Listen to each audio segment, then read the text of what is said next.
Okay, so previous classes में हम लोगों ने देखा था ग्लूकोज के मेटाबॉलिज्म को लेकर के, एज वेल एज हम लोगों ने ग्लाइकोलिसिस के बारे में स्टडी किया। और ग्लाइकोलिसिस के बारे में काफ़ी कुछ हम लोगों ने इन्फॉर्मेशन कलेक्ट किए थे, देखा जहाँ पे कि ग्लाइकोलिसिस को लेकर के क्या क्या इंपॉर्टेंट पॉइंट हैं और कौन कौन से वो मेजर पॉइंट है जहाँ से आपके एग्जाम में क्वेश्चन आते हैं। Like as first substrate level phosphorylation कहाँ पे होता है, पे ऑफ फेज किसको आप बोलते हैं, प्रिपरेटरी फेज में कौन कौन से रिएक्शंस होता है, टोटल नंबर ऑफ एटीपीज कितनी फॉर्म्ड होते हैं, टोटल नेट गेन एटीपीज की कितनी होती है, ऑक्सीजन डिपेंडेंट है या ऑक्सीजन इंडिपेंडेंट है, कौन से सेल के साइट में ये सारे प्रोसेस होते हैं, और किस मॉलिक्यूल्स का किस मॉलिक्यूल में कन्वर्जन होता है। राइट, एक ग्लूकोज के मॉलिक्यूल से नंबर ऑफ कितने मॉलिक्यूल्स आपके बनेंगे पायरुविक एसिड के, और कौन कौन से स्टेप्स हैं जहाँ पर आपकी एटीपी क्या होती है, जनरेट होती है, कौन कौन से वो स्टेप्स हैं जहाँ पे एटीपी आपकी कंज्यूम होती है। ये सब कुछ आप लोगों ने कल की क्लास में देखा था ग्लाइकोलिसिस को लेकर के। जाना आप लोगों ने कि ग्लाइकोलिसिस क्या चीज़ होती है, कहाँ पे ये चलता है, सारे सेल्स के लिए कॉमन पाथवे है ये, और एनर्जी प्रोडक्शन करने का सबसे प्राइम और सबसे बेसिक सबसे कॉमन पाथवे चलता है सारे डिफरेंट काइंड के ऑर्गेनिजम्स में। आज की क्लास में हम लोग बेसिकली उसी ग्लाइकोलिसिस को, जिसके बारे में कल हम लोगों ने डील किया हुआ था, उसको लेकर के और ज़्यादा डिटेल में स्टडी करेंगे और देखेंगे कि जहाँ पर आप जिस जिस पॉइंट से आपके एग्जाम्स में क्वेश्चंस आते हैं और प्रीवियस एग्जाम में आए हुए हैं और आने की पॉसिबिलिटी भी बनती है। सो बेसिकली आज की क्लास जो होगी वो ग्लाइकोलिसिस को और डिटेल में पढ़ने के लिए होगा। और होपफुली कि अब तक का जो क्लास कॉन्सेप्ट आपको दिया गया ग्लाइकोलिसिस को लेकर के वो क्लियर हो चुका होगा। अगर किसी को कहीं पे भी कुछ डाउट रहेगा सो वो उसी टाइम पे अपने प्रॉब्लम को पूछ लेगा कि सर ये चीज़ हमको समझ में नहीं आई है। ओके,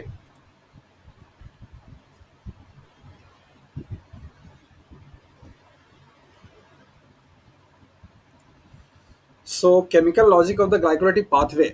केमिकल कॉन्सेप्ट क्या है ग्लाइकोलाइटिक पाथवे का, दैट मीन्स इसके होने से क्या चीज़ सेल्स को बेनिफिट हो रहा है और क्यों इसका होना बहुत ज़रूरी है, नहीं होगा तो क्या चीज़ हो सकता है,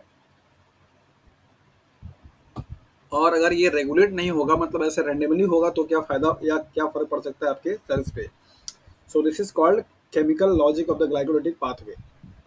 सो यहाँ पे आपको बताया जा रहा है three types of chemical transformation are particularly noteworthy. यहाँ पे ग्लाइकोलिसिस के पाथवे में तीन तरीके के केमिकल ट्रांसफॉर्मेशन होने को क्या किया गया, रिपोर्ट किया गया और देखा जाता है, या आप सिंपल भाषा में कह सकते हैं कि जितना भी केमिकल रिएक्शंस आपका यहाँ पे ग्लाइकोलिसिस के पाथवे में हो रहा है, उन ग्लाइकोलिसिस के पाथवे के सारे केमिकल रिएक्शंस को तीन कैटेगरी में क्या किया गया, कैटेगराइज किया गया। राइट, सो नंबर पहला है that is the degradation of a carbon skeleton of a glucose to yield pyruvic acid. यहाँ पर पहला कॉन्सेप्ट आपको दिया जा रहा है कि कार्बन मीन्स ग्लूकोज का जो मॉलिक्यूल है, जो कि आपका एक एल्डिहाइड ग्रुप कंटेनिंग कार्बोहाइड्रेट होता है, जहाँ पे 6 नंबर रिंग होती है और 5 क्या होते हैं वहाँ पे रिंग में कार्बन होते हैं और एक कार्बन आपका क्या होता है, बाहर होता है। सो ऐसे कार्बन के स्केलेटन का 6 कार्बन के कंपाउंड का कन्वर्जन किस में हो रहा है, दैट इज द 3 कार्बन के कंपाउंड में। दैट इज वाई यहाँ पे एक ग्लूकोज के मॉलिक्यूल से 2 पायरुविक एसिड का क्या होता है, फॉर्मेशन होता है। पहला चीज तो आपने यहाँ पे ये देखा। सो केमिकल लॉजिक क्या है, मीन्स ट्रांसफॉर्मेशन क्या हुआ कि एक 6 कार्बन का कंपाउंड 3 कार्बन के कंपाउंड में बन गया, मतलब अब उसका जो हुआ एक तरीके से डिग्रेडेशन हुआ, मीन्स ब्रेकडाउन हुआ है। और जैसा कि आपने स्टार्टिंग में ही पढ़ा था कि ग्लाइकोलिसिस का मतलब होता है ग्लूकोज का ब्रेक डाउन होना, तो ग्लूकोज किस में ब्रेक डाउन हुआ, that is the pyruvic acid में। सो आप सिंपल भाषा में बोल सकते हैं कि ग्लाइकोलिसिस का सबसे लास्ट एंड प्रोडक्ट क्या है। पूछा जाता है कई बार एग्जाम में आपसे कि and product of the glycolysis is what, क्या होता है, तो आप वहाँ बता सकते हैं पायरुवेट या पायरुविक एसिड। और एक ग्लूकोज के मॉलिक्यूल से 2 पायरुविक एसिड बनेगा, बिकॉज ग्लूकोज मॉलिक्यूल आपका क्या है, 6 कार्बन का कंपाउंड है, पायरुविक एसिड आपका 3 कार्बन का कंपाउंड है। नेक्स्ट पॉइंट आपको यहाँ पे बताया जा रहा है कि phosphorylation of ADP to the ATP by the compounds with highly phosphoryl group. आपने देखा यहाँ पे ग्लाइकोलिसिस के पाथवे में जो कि आपका पे ऑफ फेज था, वहां पे आपने ये देखा कि 2 टाइम्स पे सबस्ट्रेट लेवल क्या हो रहा है, फॉस्फोराइलेशन हो रहा है, जिससे कि जो आपके सेल्स के साइटोप्लाज्म में एडीपी मॉलिक्यूल्स हैं उनका क्या किया जा रहा है, फॉस्फोराइलेशन किया जा रहा है।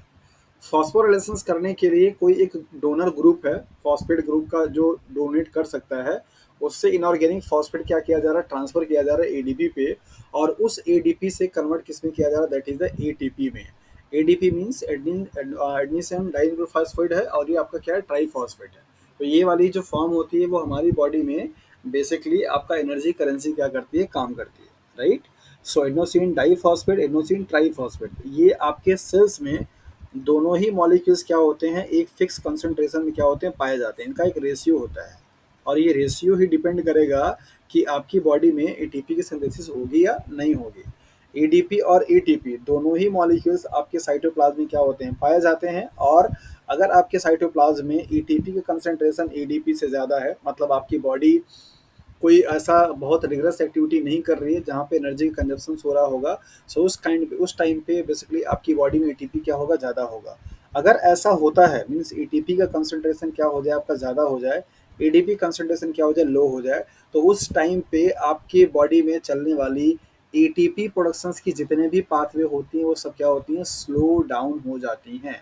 आप आगे पढ़ेंगे जहाँ पे देखेंगे कि ग्लाइकोलाइसिस को रेगुलेट करने के लिए एटीपी एक आपका फीडबैक मैकेनिज्म का क्या करता है, काम करता है।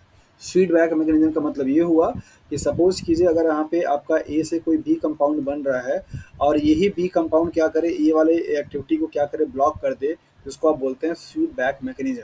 सो चूंकि ग्लाइकोलिसिस की पाथवे में एटीपी मॉलिक्यूल्स का सिंथेसिस होता है और अगर आपके बॉडी में मीन्स आपके सेल्स पे ऑलरेडी एटीपी का कंसंट्रेशन अगर ज़्यादा हो तो उस टाइम पे यही एटीपी ग्लाइकोलिसिस के पाथवे क्या करती है, नेगेटिवली इनहिबिट करती है, मीन्स नेगेटिवली कंट्रोल करती है, राइट। जबकि आपका एडीपी मॉलिक्यूल जो होता है वो आपके ग्लूकोज के ब्रेकडाउन को मीन्स ग्लाइकोलिसिस की पाथवे क्या करता है, पॉजिटिवली रेगुलेट करता है। तो दोनों ही मॉलिक्यूल्स आपके क्या हैं, रेगुलेटरी कंपोनेंट में आते हैं, एडीपी और एटीपी। आगे की लेक्चर्स में हम लोग देखेंगे कि कैसे ग्लाइकोलाइसिस की पाथवे को रेगुलेट किया जा सकता है। सो नंबर सेकंड पॉइंट आपको यही बताया कि आपके सेल्स के साइटोप्लाज्म में कई सारे फॉस्फेट ग्रुप के डोनर होते हैं, जिनसे कि इनऑर्गेनिक फॉस्फेट क्या होगा, जिसको क्या आप पीआई के फॉर्म में बोलते हैं। एक तो पीआई होता है और दूसरा क्या होता है, पीपी होता है। इन दोनों क्या नाम देते हैं, जब आपका एटीपी मॉलिक्यूल्स कन्वर्ट होता है किसमें, आपका दैट इज द एडीपी में, तो आप यहाँ पे क्या लिखते हैं, दैट इज द पीआई। और जब ये एडीपी मॉलिक्यूल्स या एटीपी मॉलिक्यूल डायरेक्टली कन्वर्ट किसमें हो जाए, एएमपी में, तो यहाँ पे आप क्या लिखते हैं, दैट इज द पी और पी लिखते हैं। तो इन दोनों का मतलब क्या होता है, पीआई और पीपी।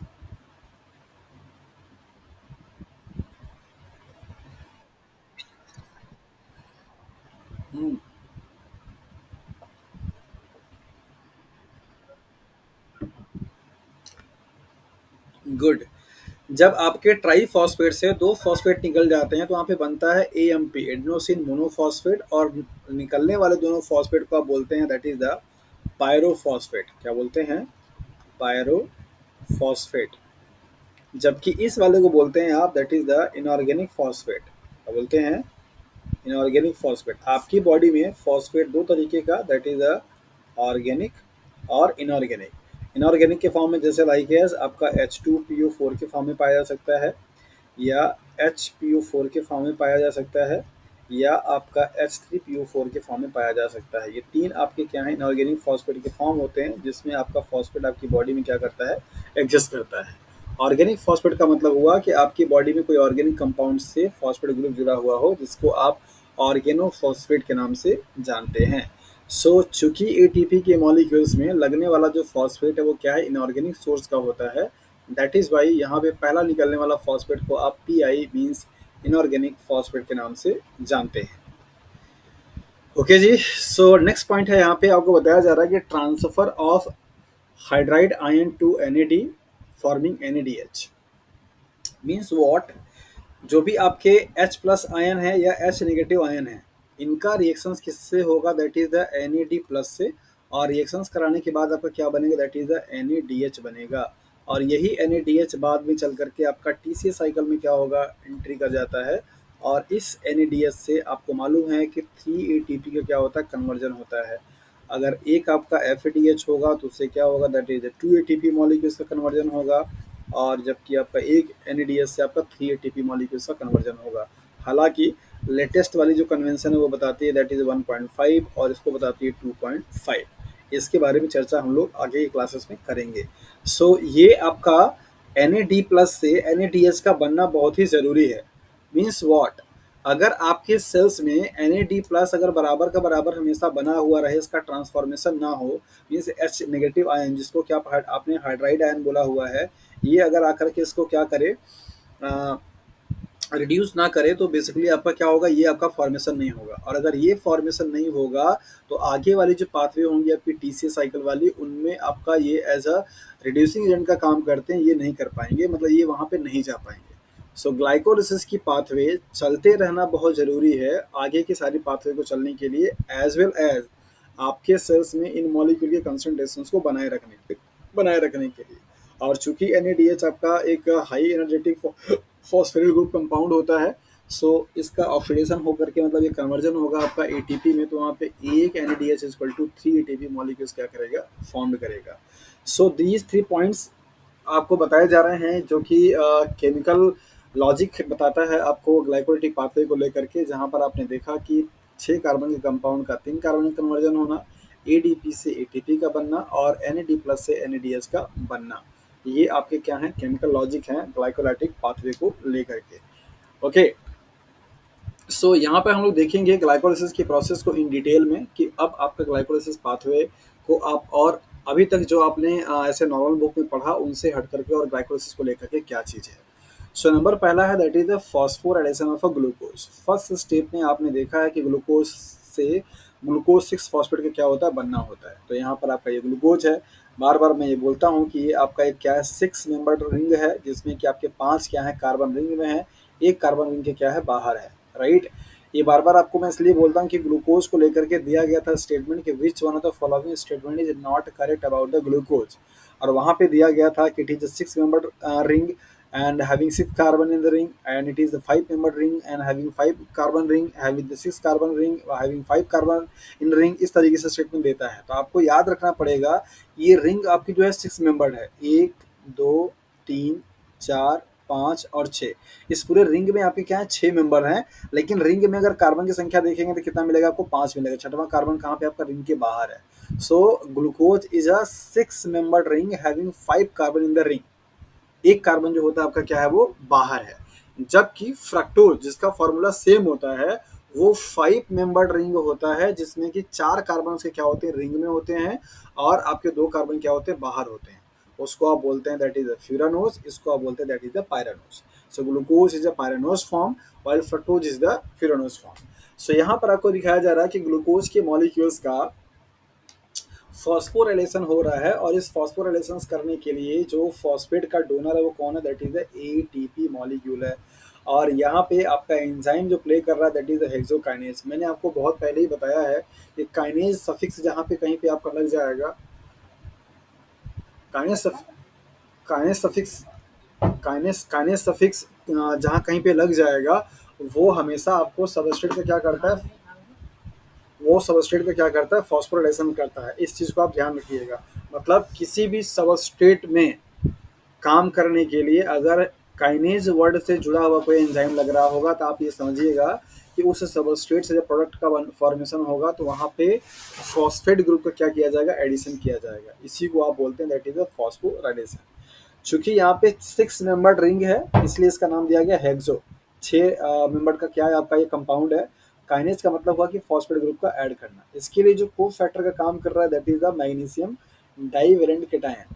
आपको कल की क्लास में बताया था कि मैग्नीशियम डाइवेलेंट केटायन क्यों सिग्निफिकेंट है, और जितने भी फॉस्फोराइलेशंस को करने वाले या एटीपी को बनाने वाले जितने भी एंजाइम्स पार्टिसिपेट करते हैं, उन सभी के लिए आपका जो को फैक्टर होगा वो क्या होगा, मैग्नीशियम डाइवेलेंट केटायन होता है। ऐसा इसलिए क्योंकि आपका एटीपी पे चार्ज क्या आता है, नेगेटिव।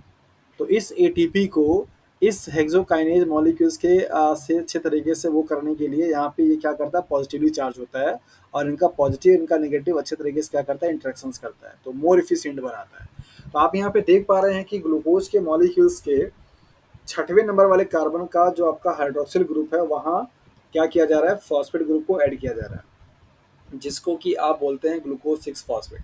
यहाँ पे डेल्टा जी नॉट डैश की वैल्यू दे रखी है माइनस साइन में। क्या कोई बताएगा कि इसका नेचर कैसा होगा, या ये स्पॉन्टेनियस रिएक्शन है या इंड्यूस्ड रिएक्शन है, एटीपी यहाँ पे मतलब कि एनर्जी यहाँ पे खर्च हो रही है या लग रही है, कोई बताएगा। स्पॉन्टेनियस है, और एनर्जी यहाँ पे इन्वॉल्व होगी या इवॉल्व होगी। चलिए, सो हेक्सोकाइनेज के बारे में यहाँ पे देखते हैं। काइनेज और अ class of a transferase enzyme. आपको एंजाइम क्लासिफिकेशन बताया गया जहाँ पे 6 क्लासेस बताए गए हैं आपको, और उसमें एक क्लास में आपको बताया गया था दैट इज द ट्रांसफरेज, जो कि ग्रुप को क्या करता है, ट्रांसफर करता है किसी एक मॉलिक्यूल से किसी दूसरे वाले मॉलिक्यूल पे। याद रखिएगा, ट्रांसफरेज को कंफ्यूज करने वाला एक एग्जाम में आता है क्वेश्चन कि किसी सबस्ट्रेट से इलेक्ट्रॉन, मान लीजिए यहाँ पे ए सबस्ट्रेट ए है और दूसरा प्रोडक्ट आपको क्या है, दैट इज द बी है। तो यहाँ ए से कोई एक इलेक्ट्रॉन क्या हुआ, यहाँ पे ट्रांसफर हुआ। तो ये जो एंजाइम आपका यहाँ पे ई काम कर रहा है उसका क्लास क्या होगा, कौन से क्लास से बिलोंग करेगा। वहाँ पे आपको ऑप्शंस दिया रहेगा, ट्रांसफरेज, आइसोमरेज, रिडक्टेज या फिर काइनेज, इस तरीके से दिया रहता है। तो जहां कहीं पे भी अगर मैं ये सवाल सब लोगों से पूछूं तो क्या आंसर आप बताएंगे?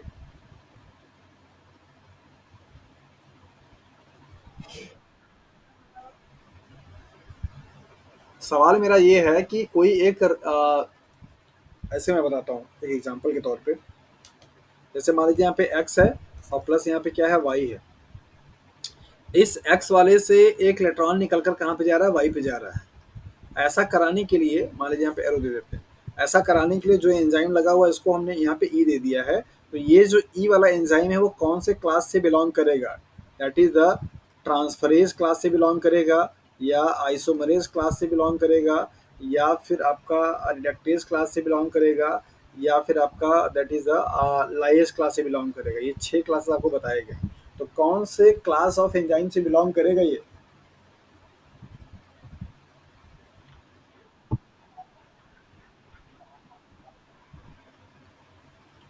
अच्छा, मतलब ये क्या होगा ये हमको नहीं पता, हमने आपको सवाल दे दिया। यहाँ पे कोई एक्स एलिमेंट है और एक इलेक्ट्रॉन इसका ट्रांसफर हो रहा है वाई एलिमेंट पे, और ऐसा कराने के लिए एक एंजाइम यहाँ पे प्रेजेंट है। तो उस एंजाइम का नेचर कैसा होगा, कौन से क्लास से बिलोंग करेगा, ये आपको बताना है। ये कोई वहां बताने के लिए बैठा नहीं होगा कि ग्रुप का ट्रांसफर हो रहा है कि इलेक्ट्रॉन का ट्रांसफर हो रहा है, आपको समझना पड़ेगा।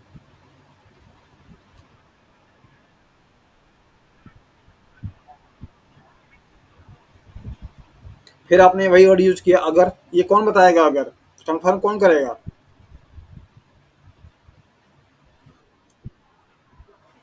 अगर आपके सामने एग्जाम का पेपर होगा तो वहां पे आपको समझना होगा ना। मैं तो यहाँ पे आपको बता भी रहा हूँ कि एक्स कोई एक एलिमेंट है जहां से एक इलेक्ट्रॉन का, वहां पे आपको सिर्फ ऐसे फिगर दिया रहेगा बस, और कुछ स्टेटमेंट लिखे रहेंगे इंग्लिश में। आपको समझ के बताना होगा क्या हो रहा है यहाँ पे, तभी तो क्वेश्चन गलत होगा।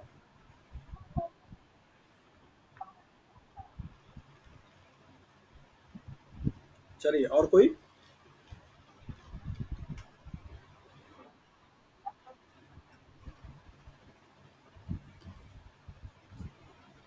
अगर इस वाले ऑप्शंस को मैं कट करके यहाँ पे यही लिख देता हूँ, अब बताइए। ट्रांसफरेज,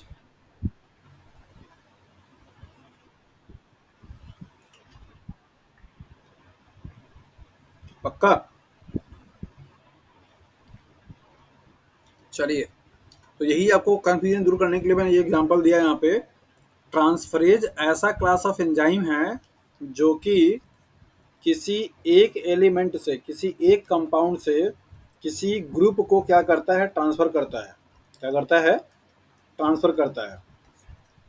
और जैसे एग्जांपल के तौर पे यहाँ पे आप देख लीजिए कि एक्स और वाई कोई दो कंपाउंड है, और एक्स के पास कोई एक ए ग्रुप लगा हुआ है, और ये ट्रांसफर होकर के अब जो बनेगा क्या बन जाएगा, ये एक्स बन जाएगा, प्लस वाई के साथ में यहाँ पे क्या होगा, दैट इज ए अटैच हो जाएगा। ऐसे क्लास ऑफ एंजाइम को आप क्या बोलेंगे, दैट इज ट्रांसफरेज बोलेंगे। लेकिन जहाँ पे इलेक्ट्रॉन का इन्वॉल्वमेंट हो जाए, इलेक्ट्रॉन का ट्रांसफर होना शुरू हो जाए, तो वो ट्रांसफरेज नहीं, ऑक्सीडो रिडक्टेज की क्लास में आता है। मोस्ट ऑफ द टाइम पे गलती क्या हो जाती है कि ट्रांसफर वर्ड जैसे ही बच्चे देखते हैं कि इलेक्ट्रॉन का ट्रांसफर हो रहा है तो उनको लगता है कि ट्रांसफर वर्ड है, इसका मतलब है ट्रांसफरेज ही होगा। वो बहुत आसानी से ट्रांसफरेज लगा के चले आते हैं और अपने आप में कॉन्फिडेंशियल भी रहते हैं कि हाँ हमने ये सवाल सही किया हुआ है, जबकि उनका वो गलत हो जाता है। राइट?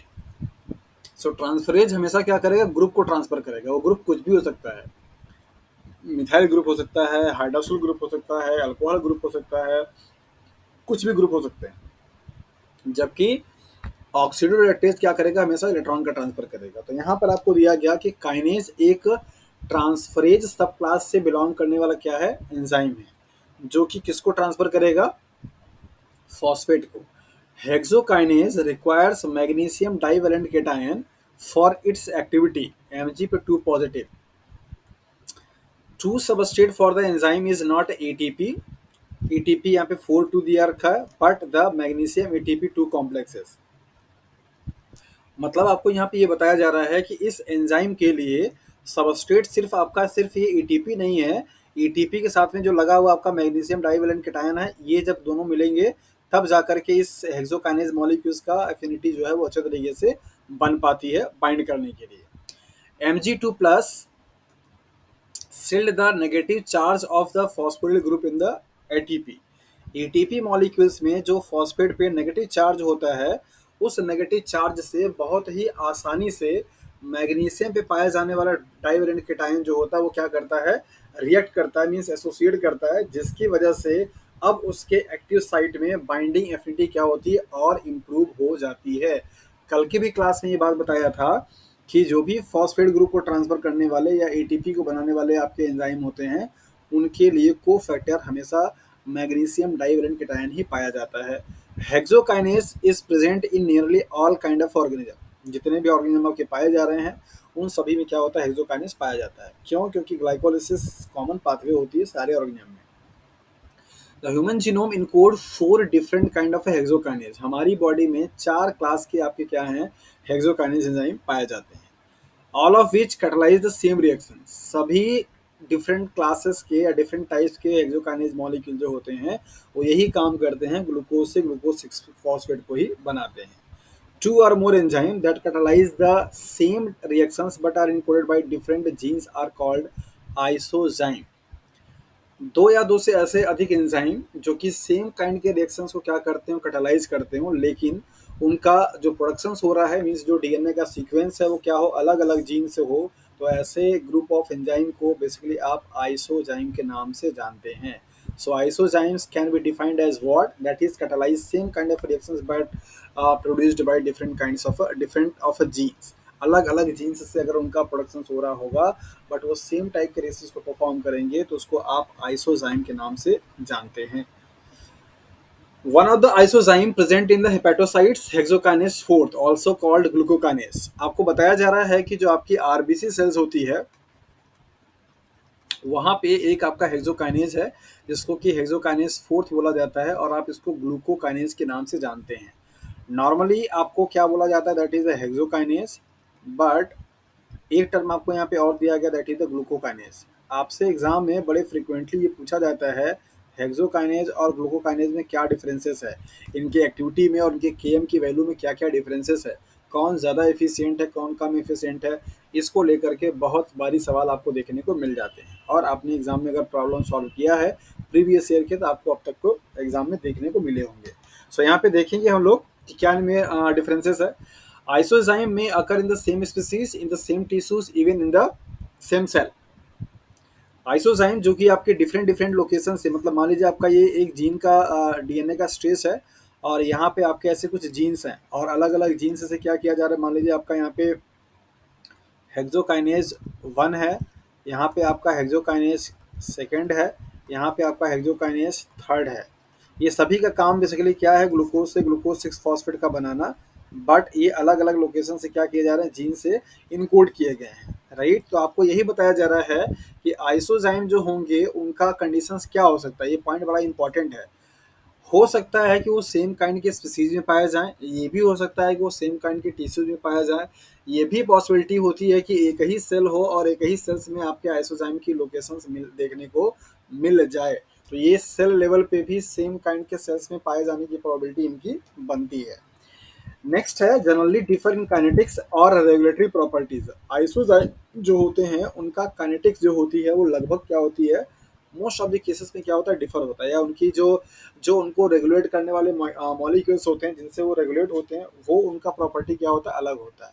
इन द को फैक्टर दे यूजेस और इन द देयर सबसेलुलर डिस्ट्रीब्यूशन। तो ये 4 प्रॉपर्टीज हैं जिनके बेसिस पे आइसोजाइम आपस में एक दूसरे से डिफर होते हैं। नंबर पहला, इनके काइनेटिक्स मतलब केएम की वैल्यू या वीएमएक्स की वैल्यू पे असर डालने वाला, दूसरा इनको रेगुलेट करने वाले मॉलिक्यूल्स, तीसरा इनका को फैक्टर और या उनकी यूजेस, और चौथा आपका इनका सेल्स में या सब सेल्स में इनका लोकेशन, कहाँ कहाँ ये पाए जा सकते हैं अलग अलग लोकेशन पे। तो ये इनके क्या डिफरेंसेस होते हैं। आइसोजाइम्स may have similar but not identical amino acid sequences. दो आइसोजाइम मान लीजिए आपका यहाँ पे क्या है, दैट इज हेक्सोजाइम फर्स्ट और हेक्सोकाइनेज सेकेंड। अगर ये दोनों आपके पास क्या है एंजाइम है, तो इन दोनों एंजाइम के लिए आपको बताया जा रहा है कि इनका अमाइनो एसिड जो होंगे वो बेसिकली आपके क्या होंगे, आइडेंटिकल नहीं होंगे। मतलब सपोज कीजिए अगर आपका यहाँ पे 10 अमाइनो एसिड है, उनका सीक्वेंसेस सेम है, वैसा सीक्वेंस आपको यहाँ पे देखने को नहीं मिलेगा, कुछ न कुछ चेंजेज होगा। ये पॉसिबल है और ये हो सकता है कि उनमें number of amino acid same होंगे, बट अमाइनो एसिड का जो सीक्वेंस होगा, ऑर्डर होगा, वो सेम नहीं होगा, उनमें डिफरेंसेस होंगे। A predominant hexokinase isozyme of a myocytes, that is a muscle cells, are called hexokinase second, has a high affinity for glucose molecules, right? Hexokinase second और हेक्सोकाइनेज फोर्थ, यहाँ पे दो आपको हेक्सोकाइनेज दिखाया गया। हेक्सोकाइनेज फोर्थ कहाँ पाया जा रहा है, हिपेटोसाइट्स में, मतलब आरबीसी सेल्स में, जबकि आपका हेक्सोकाइनेज सेकंड जो है आपका कहाँ पाया जाता है, मायोसेल्स मीन्स मसल सेल्स में। तो इनके लिए आपको दिखाया गया कि ये बेसिकली आपके क्या है, एफिनिटी सेकंड वाले की क्या है, ज़्यादा है। यहाँ पे नेक्स्ट पॉइंट आपको है, the pre dominant hexokinase enzyme of liver is hexokinase fourth. ये जो आपको हिपेटोसाइट्स यहाँ पे दिखाया जा रहा है, यही वाला आपका लीवर में ही पाया जाता है, जिसको कि आप ग्लूकोकाइनेज के नाम से जानते हैं। तो ग्लूकोकाइनेस या हेक्सोकाइनेस फोर्थ, ये दोनों नाम एक ही चीज़ का है और इनकी लोकेशन बेसिकली लिवर सेल्स में भी है और आरबीसी सेल्स में भी रिपोर्ट की गई है। ओके, नेक्स्ट है यहाँ पे, विच differ in the three important respect from the glucose hexokinase 1 to 3।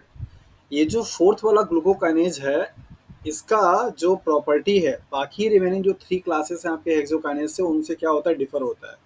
तो किस किस रेफरेंस में ये डिफर होगा, यहाँ पे आपको ध्यान से देखना होगा। ये तीन क्लासेस जो आपके मसल सेल्स में पाई जा रही हैं, चौथा वाला जो क्लास आपका मेजॉरिटी कहाँ पे रिपोर्ट किया गया, that is the liver cells में, राइट।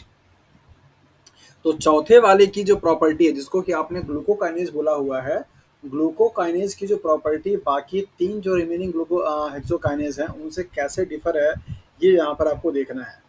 पहला आपको प्रॉपर्टी बताया जा रहा है, the glucose concentration at which hexokinase fourth is half saturated about 10 millimolar is higher than the usual concentration of glucose in the blood.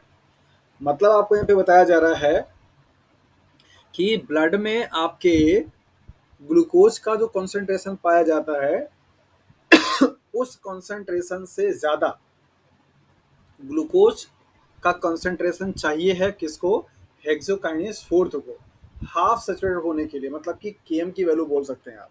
तो केएम का concentration achieve करना हेक्सोकाइनेज के लिए ज़्यादा है, दैट मीन्स उसके लिए कंसंट्रेशन की रिक्वायरमेंट ज़्यादा है। यहाँ पे बताया जा रहा है, has high KM of hexokinase fourth allow it direct regulation by the level of a blood glucose. Hexokinase fourth के लिए केएम की वैल्यू ज़्यादा है। अब केएम की वैल्यू को लेकर के हम लोगों ने पहले स्टडी किया हुआ है, आपको बताया गया है कि वो कंसंट्रेशन जहाँ पे एंजाइम अपने मैक्सिमम वेलोसिटी का क्या करे, हाफ रेट शो करता है, उस कॉन्सेंट्रेशन ऑफ सबस्ट्रेट को आप केएम के नाम से क्या है, जानते हैं। तो नॉर्मली आपके ब्लड में जो ग्लूकोज पाया जा रहा है, उस ग्लूकोज के कॉन्सेंट्रेशन से ज़्यादा ग्लूकोज का कॉन्सेंट्रेशन चाहिए होता है हेक्सोकाइनेज फोर्थ को केएम की वैल्यू पे अचीव होने के लिए, मतलब हाफ सैचुरेटेड होने के लिए। यहाँ पे दे रखा लगभग 10 मिलीमोलर। इसका मतलब ये हुआ कि आपकी बॉडी में आपका जो ब्लड है, उस ब्लड में जो ग्लूकोज का लेवल है वो 10 मिलीमोलर से कम है। ओके, यहाँ पे ये दिया जा रहा है नेक्स्ट पॉइंट में कि इसका हाई जो केएम की वैल्यू है, इसके लिए पॉजिटिव सेंस है। पॉजिटिव कैसे है, ये अलाउ करता है direct regulation by the level of a blood glucose. Blood में जो ग्लूकोज का लेवल कम और ज़्यादा हो रहा है, उसके कॉन्सेंट्रेशन से ही इस हेक्सोकाइनेज के एंजाइम को रेगुलेट किया जाता है। अगर कॉन्सेंट्रेशन ज़्यादा होगा तब जा करके वो क्या करेगा, काम करेगा। कंसंट्रेशन अगर लो होगा तो काम नहीं कर पाएगा, मतलब अपनी एफिशिएंसी क्या करेगा, स्लो कर देता है। सो ब्लड में ग्लूकोज का जो लेवल होगा वो इसको रेगुलेट करने का क्या करता है, काम करता है। कैसे करेगा यहाँ पे देखेंगे। सेकेंड पॉइंट है, hexokinase fourth is not inhibited by glucose 6 phosphate. Normal classes में आपके मसल सेल्स में पाए जाने वाले हेक्सोकाइनेज के मॉलिक्यूल्स जो होते हैं वो ग्लूकोज 6 फॉस्फेट से इनहिबिट किए जाते हैं। लेकिन ग्लूकोकाइनेज, जिसको कि हेक्सोकाइनेज फोर्थ के नाम से जाना जाता है, ये इनहिबिट आपका नहीं होता है बाय द ग्लूकोज 6 फॉस्फेट से।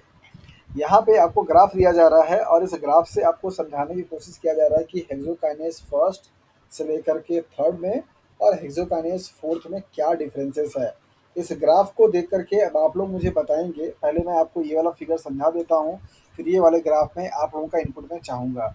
ये वाला फिगर आपको क्या दिखा रहा है कि ग्लूकोज जो कि आपका ब्लड के कैपिलरीज में है, ब्लड सेल से फ्लो हो रहा है, ये सेल्स में जिस ट्रांसपोर्टर के थ्रू क्या करता है, एंट्री करता है, उसको आप बोलते हैं ग्लट। ग्लट आपका एक ट्रांसपोर्टर है जो कि सेल के मेम्ब्रेन पे पाया जाता है, और ये मेम्ब्रेन पे पाया जाने वाला प्रोटीन का रिसेप्टर मॉलिक्यूल या ट्रांसपोर्टर ग्लूकोज मॉलिक्यूल्स को एंट्री कराने में क्या करता है, हेल्प करता है। तो ग्लट टू जो कि आपका ट्रांसपोर्टर है ग्लूकोज मॉलिक्यूल्स के लिए, सेल मतलब ब्लड सेल्स से, मतलब कैपिलरी से, आर्टरी से आपका जो ग्लूकोज मॉलिक्यूल है वो ट्रांसफर कहाँ पे होगा, आपका सेल में।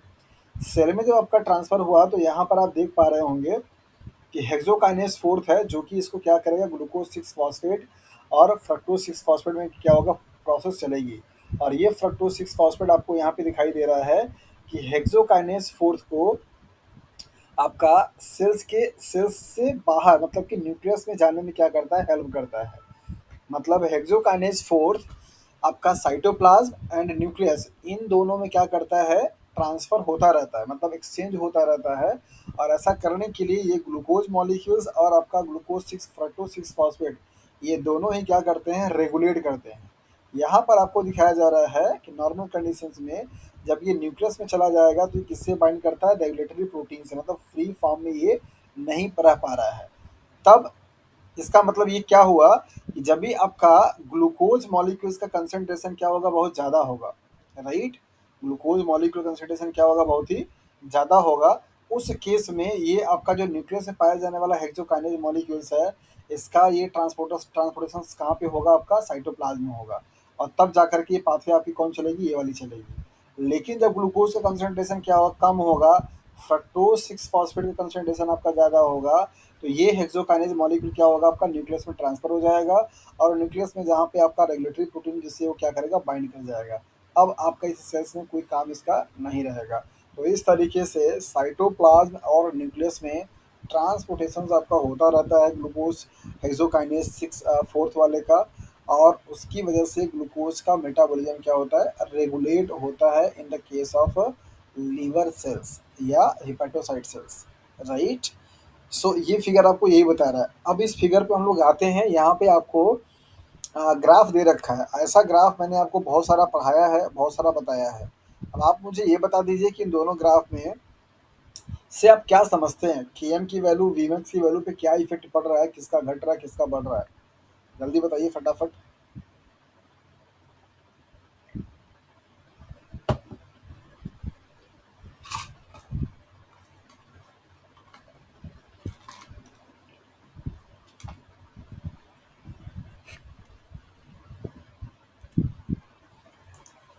अरे कोई जवाब ही नहीं दे रहा है।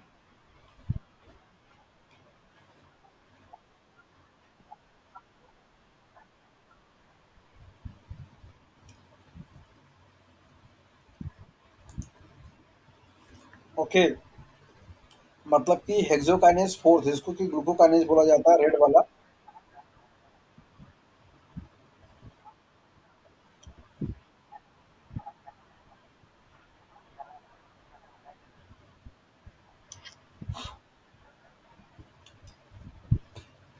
अच्छा, मैं यहाँ पे दोनों वैल्यू लिखता हूँ, पहले के एम और वी मैक्स, राइट। और मैं यहाँ पे लिखता हूँ फर्स्ट और फोर्थ, मतलब हम इसकी बात कर रहे हैं और हम इसकी बात कर रहे हैं। अब अब आप मुझे बताइए कि केएम की वैल्यू फर्स्ट वाले के लिए ज़्यादा है या फोर्थ वाले के लिए ज़्यादा है? किसका साइन लगाऊं मैं? ऐसे लगाऊं या ऐसे लगाऊं? फोर्थ वाले का ज़्यादा है तो मतलब कि मैं साइन ऐसे लगा सकता हूँ? लगा सकता हूँ कि नहीं? चलिए, और अगर अगर मैं वीएमएस की बात करूँ तो क्या लगाऊं मैं?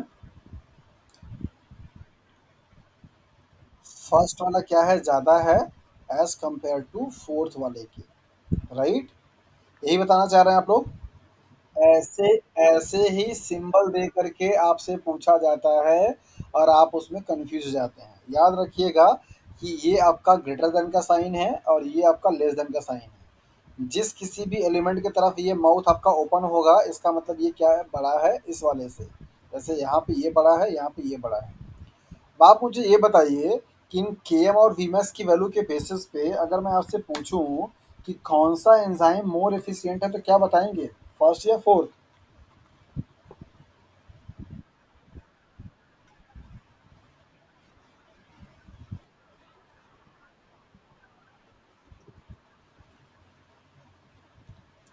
मुझे सिर्फ आंसर बताइए, फर्स्ट एंड फोर्थ में मोर एफिशिएंट कौन है, मैं उसमें साइन क्या लगा दूं? और इसका जवाब मैं सबसे चाहूंगा। हेक्सोकाइनेज 1 मोर एफिशिएंट है। ठीक है, रीजन रीजन रीजन रीजन आप अपने आप बात रखिए, सिर्फ आंसर बताइए। चलिए मैं यहाँ पे दो ऑप्शन दे देता हूँ, एक ये है जिसपे कि ऐसे ग्रेटर देन का साइन लगा है, दूसरा ये है जिसपे कि आपका लेस देन का साइन लगा है। अब यहाँ जो आपको सिर्फ अपना आंसर बताना है कि आप कौन से आंसर को फेवर कर रहे हैं, बाकी रीजन हम लोग बाद में देखेंगे। चलिए फटाफट देखें, यहाँ पे अभी प्रियंका ने बता दिया ये वाला, प्लस अमित ने भी बता दिया ये वाला। सतीश आप भी बता रहे हैं यहीं पे?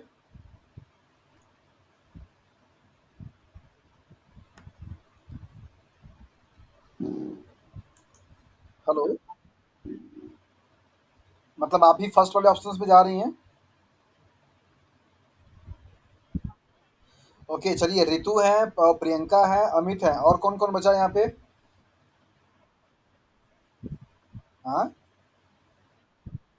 फर्स्ट वाला है, वेरी गुड। और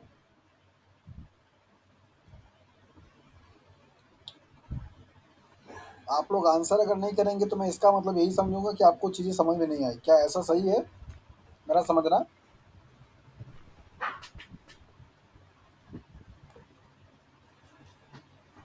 कुछ तो जवाब दीजिए आप लोग।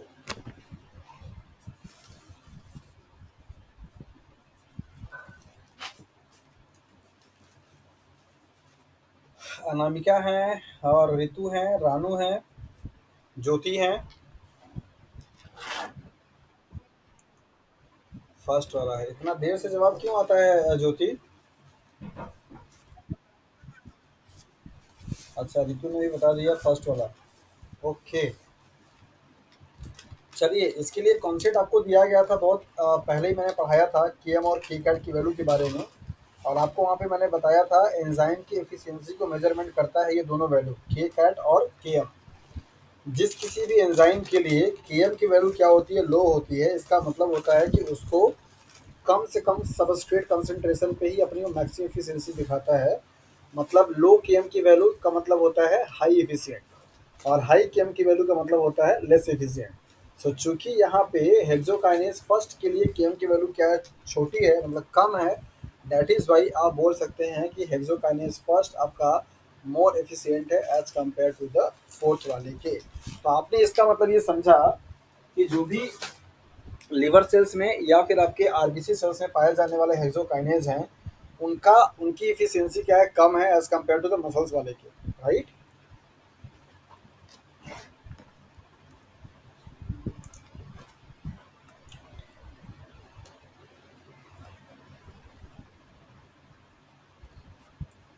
यहाँ पे ये जो प्रोटीन की आवाज नहीं आ रही?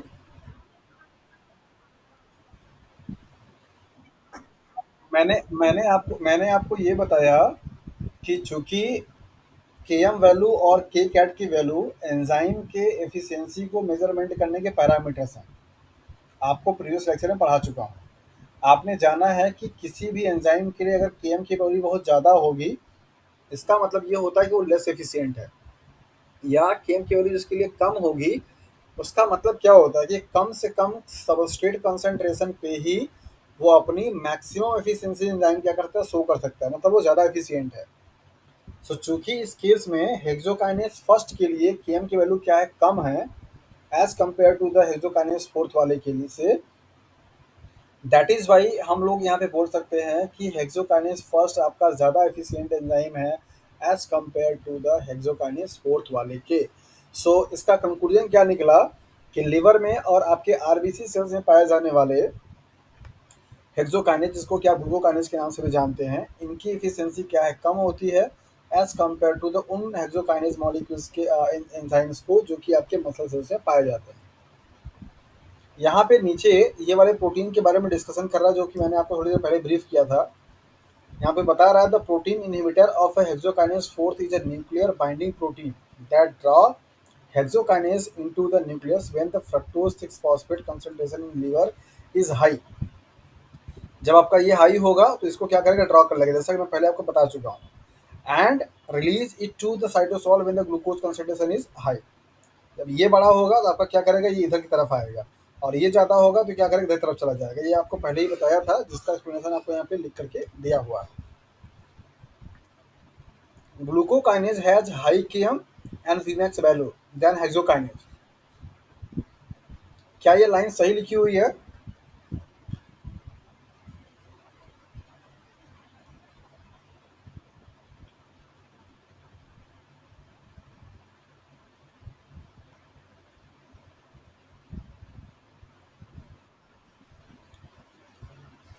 और कोई?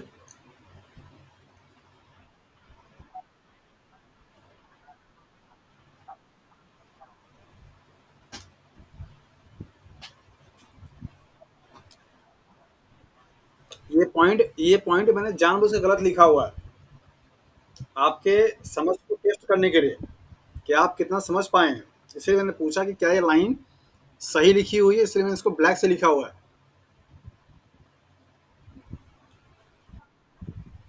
क्या ये लाइन ऊपर की जो ग्राफ आप देख रहे हैं और जो कॉन्सेप्ट आपको समझाया गया है, उस चीज़ को सही से एक्सप्लेन कर रहा है या सही जस्टिफाई कर रहा है?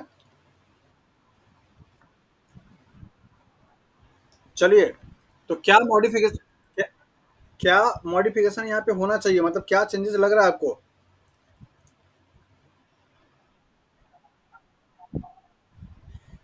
And low, very good. इसका मतलब ये हुआ कि आपको ये ग्राफ अच्छे से समझ में आ चुका है। आप यहाँ पे देख पा रहे हैं कि केएम की वैल्यू क्या है, इसकी ज़्यादा है, इसकी केएम की वैल्यू क्या है, आपकी कम है।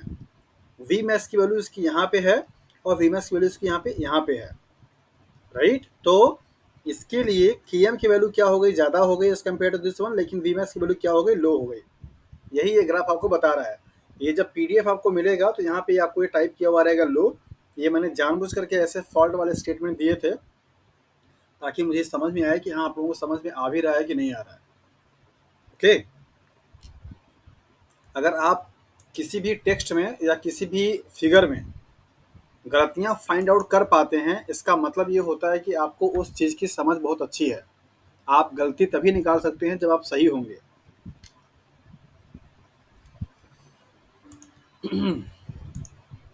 ओके, सो नेक्स्ट है, ये आपका पहला स्टेप था ग्लाइकोलिसिस के प्रोसेस का, जिसमें आपको पूरा हेक्सोकाइनेज के बारे में हिस्ट्री बताई गई और आपने देखा कि किस तरीके से चीज़ें हो रही हैं। वैसे तो मैं उसको एक लाइन में ख़त्म कर सकता था कि ग्लूकोज से ग्लूकोज 6 फॉस्फेट का फॉर्मेशन होता है, यही आपका पहला स्टेप था। लेकिन चूंकि वहाँ पे इंफॉर्मेशन बहुत ज़्यादा था और आपको एग्ज़ाम में वहाँ से एग्ज़ाम में सवाल पूछे जाते हैं, दैट इज़ वाई ज़रूरी था कि आपको थोड़ा डिटेल में पढ़ाया जाए। नेक्स्ट टॉपिक है हमारा, मीन्स नेक्स्ट स्टेप है ग्लाइकोलाइसिस का, conversion of a glucose 6 phosphate to the fructose 6 phosphate. अब ये ग्लूकोज और फ्रक्टोज में सिर्फ और सिर्फ क्या है, ग्रुप का चेंजेस है। ये आपका एल्डिहाइड है, ये आपका क्या है, कीटोन है। यहाँ पे जो एंजाइम आपका काम करेगा जिसका नाम है फॉस्फोहेक्सो आइसोमरेज, क्योंकि ये दोनों आपस में सेम मॉलिक्यूलर, हाँ, ये जब कार्बोहाइड्रेट का बेसिक पढ़ाया था तो वहाँ पर आपको सारा बता दिया। एल्डिहाइड ग्रुप वाले कौन है, कीटोन ग्रुप वाले कौन है, पाइरानोज फॉर्म क्या है, पिरानोज फॉर्म क्या है, अल्फा बीटा क्या है, ये सब कुछ आपको कार्बोहाइड्रेट के लेक्चर में पढ़ाया गया। आप प्रीवियस वाले लेक्चर्स को देखिए और उससे आपको समझ में आएगा। सो यहाँ पे नेक्स्ट आपको बताया जा रहा है जो जो एंजाइम है दैट इज द फॉस्फोहेक्सो आइसोमरेज। नाम आपका जो एंजाइम का होगा वो मोस्ट ऑफ द टाइम पे जिस सबस्ट्रेट पे ये काम कर रहा होता है उसी से डिराइव किए जाते हैं। फॉस्फो मतलब यहाँ पे फॉस्फेट की बात होगी, हेक्सो मीन्स 6 कार्बन के कंपाउंड है, आइसोमरेज क्योंकि ये आपस में क्या है, आइसोमर है। आइसोमर को आप डिफाइन करते हैं कि टू और more molecules having same chemical formula but different structures are known as the isomers. So isomers को बनाने वाले एंजाइम्स को आइसोमरेज के नाम से जाना जाता है। सो फॉस्फोहेक्सो आइसोमरेज ग्लूकोज से फ्रक्टोज में कन्वर्जन होगा, जिसको कि आप बोलते हैं that is the second step of glycolysis. So आप यहाँ पे देख सकते हैं नंबरिंग की गई है 1 2 3 4 5 6 छः कार्बन पे आपका क्या है, फॉस्फेट ग्रुप है, ये ग्लूकोज है और आपका यहाँ पे क्या बनेगा, फ्रक्टोज बन जाएगा। तो ये रिंग में आपको यहाँ पे देखिए ये 6 कार्बन का रिंग मतलब 6 मेंबर्ड रिंग है, ये आपका क्या 5 मेंबर्ड रिंग है। यहाँ पे रिंग के बाहर सिर्फ 1 कार्बन था, जबकि यहाँ पे रिंग के बाहर आपका 2 कार्बन आपको दिखाई दे रहा है। इस चीज को अच्छी तरीके ध्यान दीजिएगा। हाँ जी, ये रिएक्शंस कैसा है?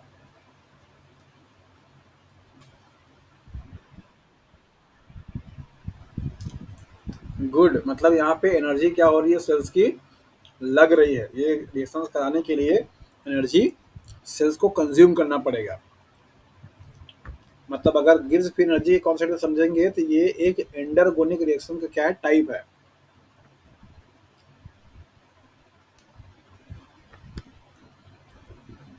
यहाँ पे इस फिगर में आपको दिखाया जा रहा है कि कैसे ये ग्लूकोज का मॉलिक्यूल आपका फ्रक्टोज में कन्वर्ट हो रहा है। यहाँ पे आप ध्यान दीजिए, थोड़ा सा आपको डेप्थ में है लेकिन आपको समझ में आ जाएगा। ये ग्लूकोज का मॉलिक्यूल है, binding and opening of the ring, मतलब एंजाइम से पहले क्या करेगा, ये बाइंड करेगा। एंजाइम्स के एक्टिव साइट में पाए जाने वाला कोई अमाइनो एसिड जिसके पास क्या है आपका वो जो ग्रुप है, मतलब हाइड्रोक्स लोन पैराफिलेट्रॉन है, वो लोन पैराफिलेट्रॉन क्या कर रहा है, इस यहाँ पे आपका क्या है, रिंग फॉर्म में है। ये स्ट्रक्चर कैसा है, चेन फॉर्म में है। फर्स्ट वाला कार्बन हाइड्रोजन ये आपको पूरा मिल जाता है, जिसको कि आप सिस्टो ग्रुप बोलते हैं, यही आपका एल्डिहाइड है। सेकेंड वाले कार्बन के हाइड्रोजन पे क्या करेगा, ये अटैक करेगा और ये वाला कार्बन का जो बॉन्ड हाइड्रोजन का बॉन्ड होगा वो शिफ्ट कहाँ पे हो जाएगा, यहाँ पे। और इसके बाद ये क्या करेगा, मूव यहाँ पे करेगा। तो स्ट्रक्चर अगला क्या बन जाएगा, यहाँ पे ध्यान से देखिए। ये वाला जो हाइड्रोजन था वो हाइड्रोजन किससे बाइंड करेगा, इस वाले से, यहाँ पे। और ये आपके यहाँ पे जो O था अब क्या हो गया, OH हो गया। डबल बॉन्ड यहाँ से शिफ्ट कहाँ पे होगा, यहाँ पे। अब ये हाइड्रोजन वाला जो बॉन्ड है ये अटैक कहाँ पे कर रहा है, यहाँ पे कर रहा है, जिसकी वजह से ये भी आपका क्या होगा, यहाँ पे निकल जाएगा, डबल बॉन्ड क्या होगा वहाँ पे बन जाएगा। तो आप अगला स्ट्रक्चर में क्या देख पाएंगे, यहाँ पे आपको दिखाई दे रहा है H+ आयन निकलने के लिए। और इसके साथ साथ में आप यहाँ पे देखिए पहले वाले कार्बन से अब क्या लग गया यहाँ पे, ये हाइड्रोक्सिल ग्रुप और ये वाला आपका हाइड्रोजन ग्रुप, ये वाला आपका क्या है H ग्रुप और ये आपका डबल बॉन्ड कहाँ पर आ गया, यहाँ पर आ गया। अब ये क्या हो गया, कीटोन ग्रुप का फॉर्मेशन हो गया। अब ये लीनियर चेन जो आपको दिखाई दे, कहाँ पे, ये वाले,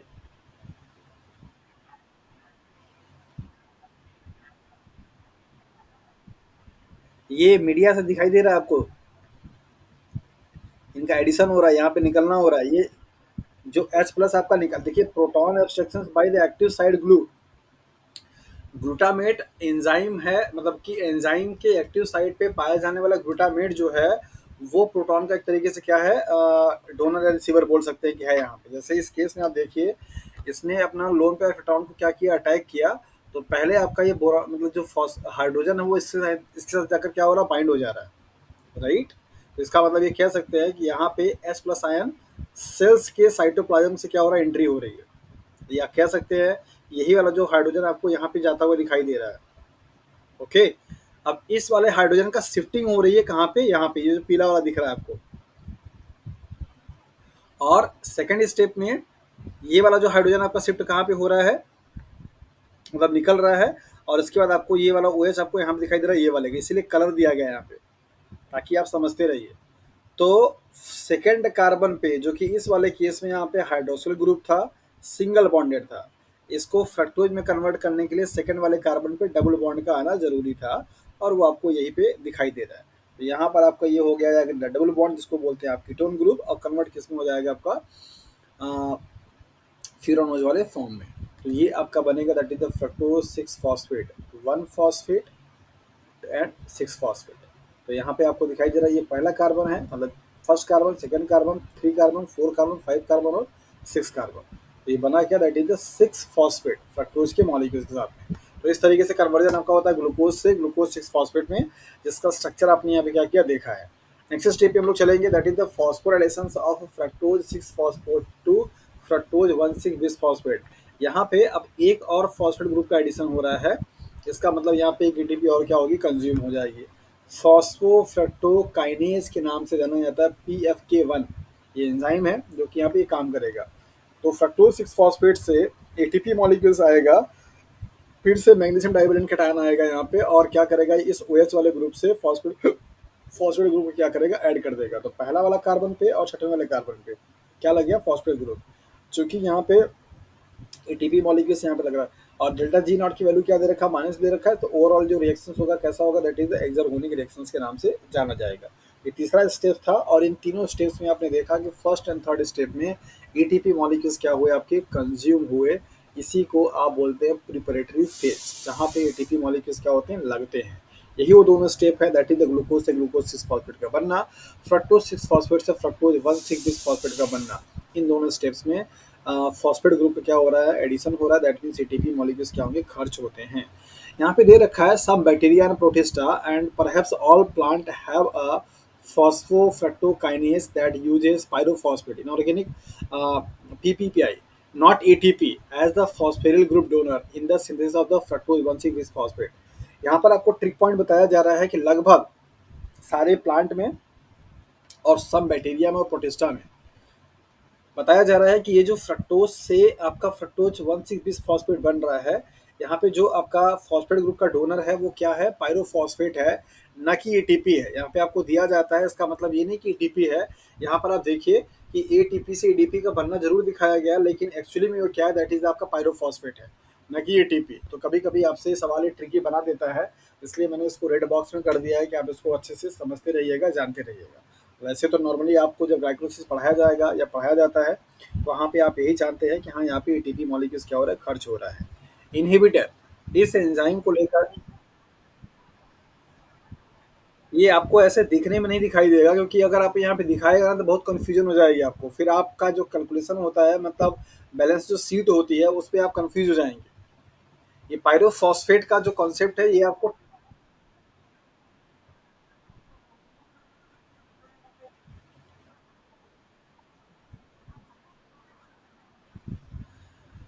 दिखाने को तो आप सभी में दिखाते हैं, क्योंकि ग्लाइकोलिसिस का जो ओवरऑल रिएक्शंस है, बैलेंस वो सब में कॉमन होता है, राइट। लेकिन यहाँ पे आपको ये बता रहा है कि फॉस्फोफ्रक्टोकाइनेज जो है वो बेसिकली पायरोफॉस्फेट को यूज करता है, ना कि एटीपी मॉलिक्यूल्स को।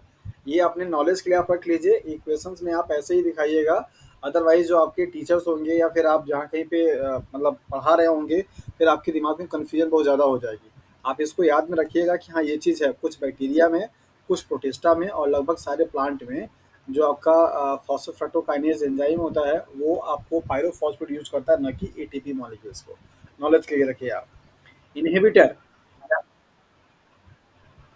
क्या,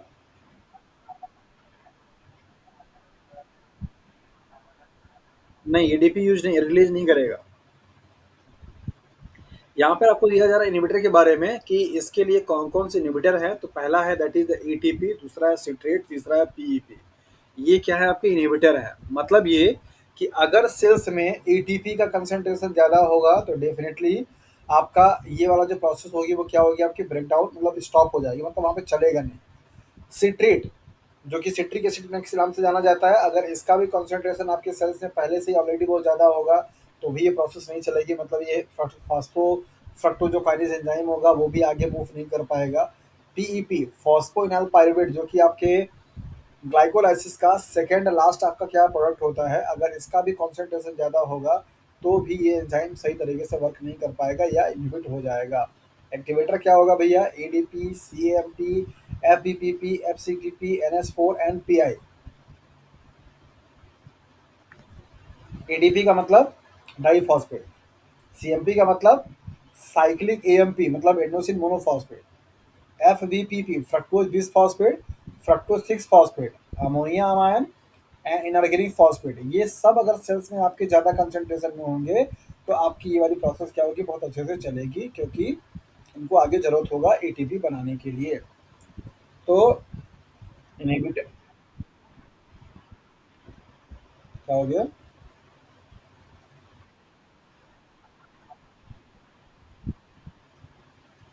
अमोनियम आयन एक्चुअली बनता कहाँ से? आपके प्रोटीन से।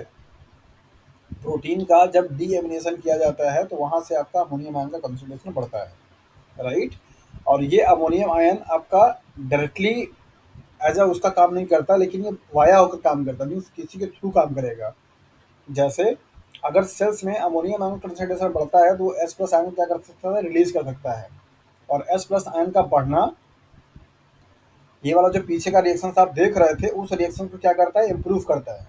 जैसे जहाँ पे प्रोटॉन का डोनर हो रहा था, प्रोटॉन का एक्सीडन हो रहा था, मतलब निकलना हो रहा था, तो कोई भी मॉलिक्यूल जो कि आपके प्रोटॉन को रिलीज कर सकता है, उससे पीछे वाले स्टेप को क्या कर सकता है? बढ़ा सकता है। दैट इज वाई ये प्रोसेस क्या होती है? आपकी इंप्रूव हो जाती है। साइक्लिक एएमपी, एडीपी और एफबीपी और 6बीपी, एनएच4 और इनऑर्गेनिक फॉस्फेट, ये सब आपके इस वाले एंजाइम के एक्टिवेटर के ग्रुप में आते हैं। मतलब अगर इनकी प्रेजेंस है या इनका कंसंट्रेशन ज़्यादा है तो बेसिकली ये वाला एंजाइम अच्छे तरीके से क्या करेगा? काम करेगा।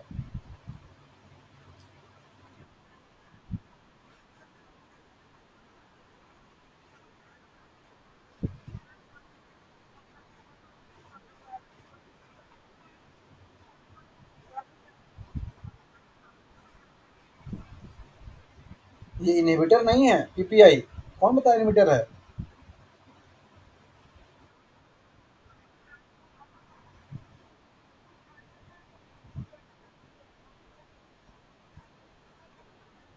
नहीं नहीं, ऐसा नहीं है।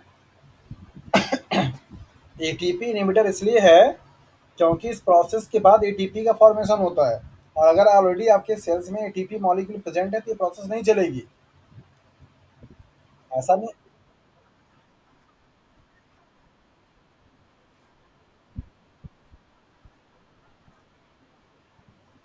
नहीं नहीं, ऐसा नहीं है।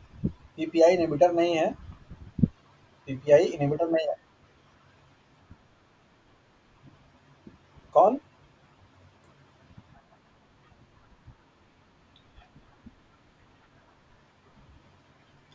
देखिए, होता क्या है कि आपके सेल्स में एटीपी और प्लस एडीपी इनका रेशियो होता है।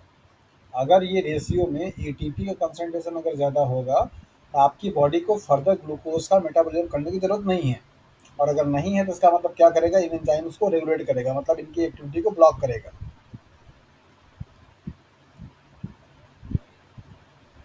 आपकी बॉडी में ग्लाइकोलिसिस की प्रोसेस तब चलेगी जब आपको एटीपी की रिक्वायरमेंट है। एटीपी अगर आपकी बॉडी में ऑलरेडी है तो फिर ग्लाइकोलिसिस नहीं चलेगी।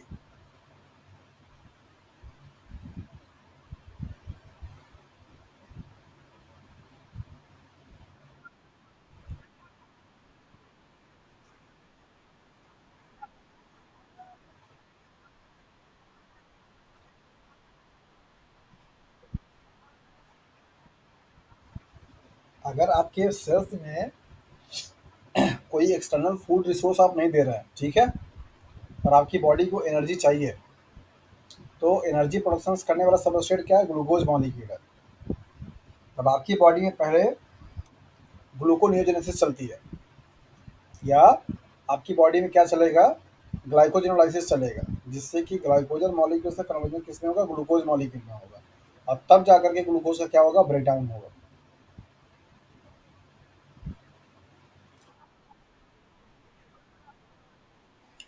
हाँ, अगर कार्बोहाइड्रेट का सोर्स नहीं है तो फिर उस टाइम पे फैटी मतलब लिपिड काम करेगा।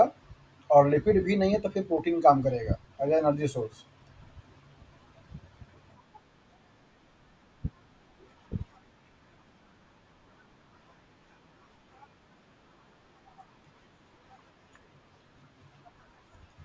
आज तक कोई आंसर नहीं बताया हमको। क्यों बताते हैं? आप लोग पढ़ के नहीं आते हैं।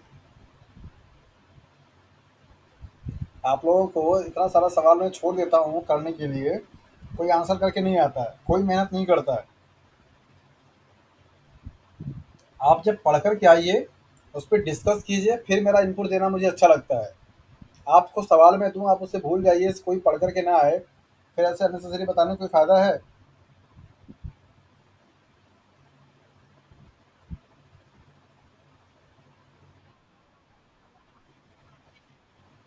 हुँ।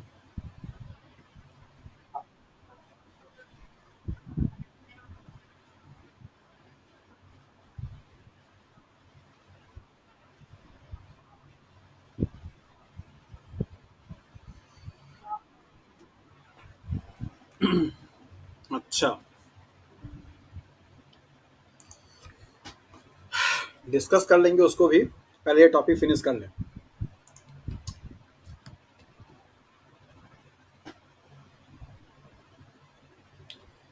ओके, तो अभी तक बेसिकली आप लोगों ने क्या-क्या देख लिया कि जो भी आपके ग्लाइकोलिसिस के पाथवे में इन्वॉल्व होने वाले एंजाइम्स हैं, उन एंजाइम्स के इनहिबिटर कौन हैं या फिर उनके एक्टिवेटर कौन हैं। यहाँ पर आपने देखा पीएफके, फॉस्फोफ्रक्टोकाइनेज फर्स्ट के लिए इनहिबिटर का काम कौन करेगा?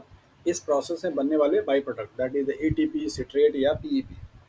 और एक्टिवेटर का काम कौन करेगा? इस प्रोसेस में यूज होने वाले जैसे एडीपी, साइक्लिक एएमपी, एफवीपी, 6 एफ6बी, अमोनियम आयन इनऑर्गेनिक फॉस्फेट। चलिए नेक्स्ट स्टेप है हमारा, that is the cleavage of fructose 1,6 phosphate into what? DHAP and G3P। अब टाइम आ चुका है कि 6 कार्बन के कंपाउंड को 3 कार्बन के कंपाउंड में क्या किया, स्प्लिट आउट किया जाए। सो एक्चुअली में आपका जो स्प्लिटिंग का स्टेज है वो कहाँ पे है? यहीं पे है। यहाँ पे आपका एंजाइम है फ्रक्टोज 1,6 फॉस्फेट एल्डोलेज, जिसका काम क्या होगा? फ्रक्टोज 1,6 फॉस्फेट को यहाँ पे और यहाँ के फॉस्फेट को 2 कार्बन कंपाउंड में क्या करेगा? ब्रेक कर देगा। ढाप में DHAP और G3P। याद रखिएगा ये G3P मॉलिक्यूल है और एक आपका 3PG होता है, ठीक है। ये आपका बनता है कहाँ पे? C3 साइकिल में। और ये बनता कहाँ पे है? ग्लाइकोलिसिस में। 3PG और G3P दोनों में डिफरेंस है, कंफ्यूज होकर के एक ही लगा के मत चले आइएगा। इसको बोलते हैं 3 फॉस्फोग्लिसरिक एसिड या ग्लिसरेट, इसको बोलते हैं ग्लिसरॉल 3 फॉस्फेट। ये आपका बनता है ग्लाइकोलाइसिस में, ये बनता है C3 साइक्लिक प्लांट में। ओके, तो दो मॉलिक्यूल्स का क्या हो रहा है? कन्वर्जन हो रहा है। यहाँ पे आपको कुछ इंपॉर्टेंट फैक्ट है जो कि समझना पड़ेगा बहुत अच्छे से, क्योंकि यहाँ से न्यूमेरिकल सवाल आपसे पूछे जाते हैं। नंबरिंग की गई है 1 2 3 4 5 6। 6 कार्बन में से 3 कार्बन आपको कौन किसके लिए आया? ढाप के लिए आया। तो पहला, दूसरा, तीसरा, मतलब ये तीनों कार्बन से क्या बना? ये बना। और ये तीनों कार्बन से क्या बना? ये बना। चौथा, पांचवा, छठवां। ये आपसे पूछा जाता है कि जब आपका ग्लिसरॉल्डिहाइड 3 फॉस्फेट बन रहा है, तो जो एल्डिहाइड वाला कार्बन है, कौन वाला कार्बन? एल्डिहाइड वाला कार्बन, उस कार्बन का सोर्स ग्लूकोज मॉलिक्यूल्स के कौन से कार्बन से है? तीनों सवाल पूछे जाते हैं। एल्डिहाइड के लिए भी, चूंकि यही वाला मॉलिक्यूल आगे चलेगा तो इसी पर ज़्यादा फोकस रहता है। एल्डिहाइड के लिए भी, हाइड्रोक्सिल के लिए भी। ओके, सो आपको यहाँ पे ध्यान देना पड़ेगा कि ग्लूकोज मॉलिक्यूल्स का छठवां वाला कार्बन बेसिकली यहाँ पे क्या बन गया है? ये ग्रुप बन गया है। चौथा वाला कार्बन आपका क्या बन गया है? ये वाला बन गया। तो ये वाला जो कार्बन है वही कार्बन आपका क्या बना है? एल्डिहाइड ग्रुप के रूप में काम कर रहा है। तो 1 2 3 4 5 6। तो ग्लिसरॉल्डिहाइड में जो नंबर ऑफ कार्बन है 4 5 6। DAP मीन्स ढाप में कौन है? 1 2 3। ओके, यहाँ पर आपको स्टेटमेंट दिया जा रहा है और ये बात आपको ये लिखी भी है जो मैं अभी आपको बता रहा था कि फ्रक्टोज 1,6 फॉस्फेट का जब इसको लीनियर स्ट्रक्चर में देखा गया और इसको स्प्लिट किया गया कहाँ पे? ढाप में और G3P में। तो डिराइव्ड फ्रॉम ग्लूकोज कार्बन। तो इस वाले का पहला जो कार्बन है वो फर्स्ट कार्बन ऑफ ग्लूकोज से, कार्बोनिल जो कार्बन है वो सेकंड। ये भी बड़ा इंपॉर्टेंट है, स्टार लगा दे रहा हूँ इस पे। कार्बोनिल कार्बन और एल्डिहाइड कार्बन दोनों कार्बन पूछे जाते हैं। ये सेकंड वाले कार्बन से, और हाइड्रोक्सिल कार्बन जो कि आपका थर्ड वाले कार्बन से। जबकि G3P मॉलिक्यूल्स में एल्डिहाइड वाला कौन से कार्बन से है? फोर्थ वाले से। हाइड्रोक्सिल वाला कार्बन किससे है? फिफ्थ वाले से। और जिसपे फॉस्फेट लगा हुआ आपका कौन सा? दैट इज द 6 मॉलिक्यूल से। ओके, सो यहाँ पर आपको दिया जा रहा है कि सबसिक्वेंट जब रिएक्शंस होगा आपका ग्लाइसोल्डिहाइड 3 फॉस्फेट्स का, मतलब ये आपस दोनों में क्या होंगे, कन्वर्ट हो जाएंगे, और यही वाला मॉलिक्यूल क्या करता है, आगे ग्लाइकोलाइसिस में पार्टिसिपेट करता है। तो G3P मतलब कि ग्लिसरॉल्डिहाइड 3 फॉस्फेट का पहला कार्बन किससे किससे बन सकता है, चौथा या तीसरा, अभी और टिपिकल हो गया थोड़ा सा, ग्लूकोज मॉलिक्यूल्स के फोर्थ और थर्ड। मतलब आप ये ध्यान दीजिए कि एक तरफ ऐसा रिलेशन कैसा है, दैट इज 3 2 1, और एक बार कैसा, दैट इज 4 5 6, ऐसे। मतलब एक बार आपका क्या है घटते क्रम में, एक बार क्या है बढ़ते क्रम में, और इन्हीं को दोनों कॉम्बिनेशन आपको बनाना रहेगा। ये आपका एल्डिहाइड ग्रुप का, और ये आपका फंक्शनल ग्रुप OH के लिए, और ये आपका किसके, दैट इज द, इसको बोलते हैं एल्किल, एल्किल कार्बन। क्या बोलते हैं, मैं यहाँ पे लिख दे रहा हूँ, एल्डिहाइड कार्बन,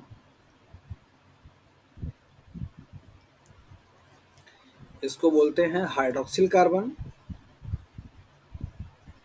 हाइड्रोक्सिल कार्बन, और इसको बोलते हैं एल्किल कार्बन।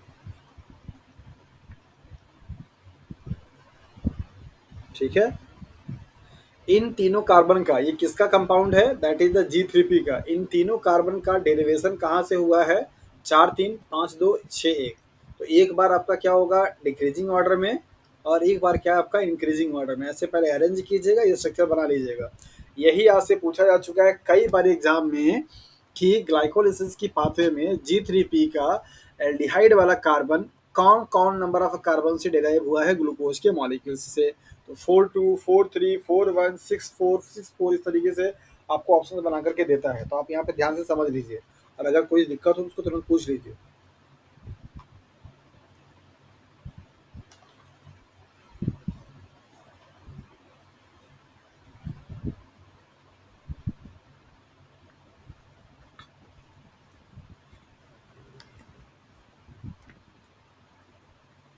कोई दिक्कत नहीं है।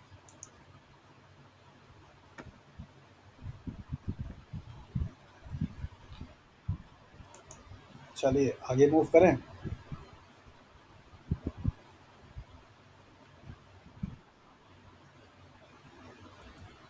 आज सतीश का एक भी जवाब नहीं आया, सतीश गायब है आज क्लास से। सतीश, अच्छा, मुझे लगा कि आज आप क्लास में एबसेंट हैं क्या, एक भी जवाब आज आपने दिया नहीं। ऐसा क्यों सतीश, आपके जवाब से बड़ा मुझे संतुष्टि मिलता है, बड़ा ये।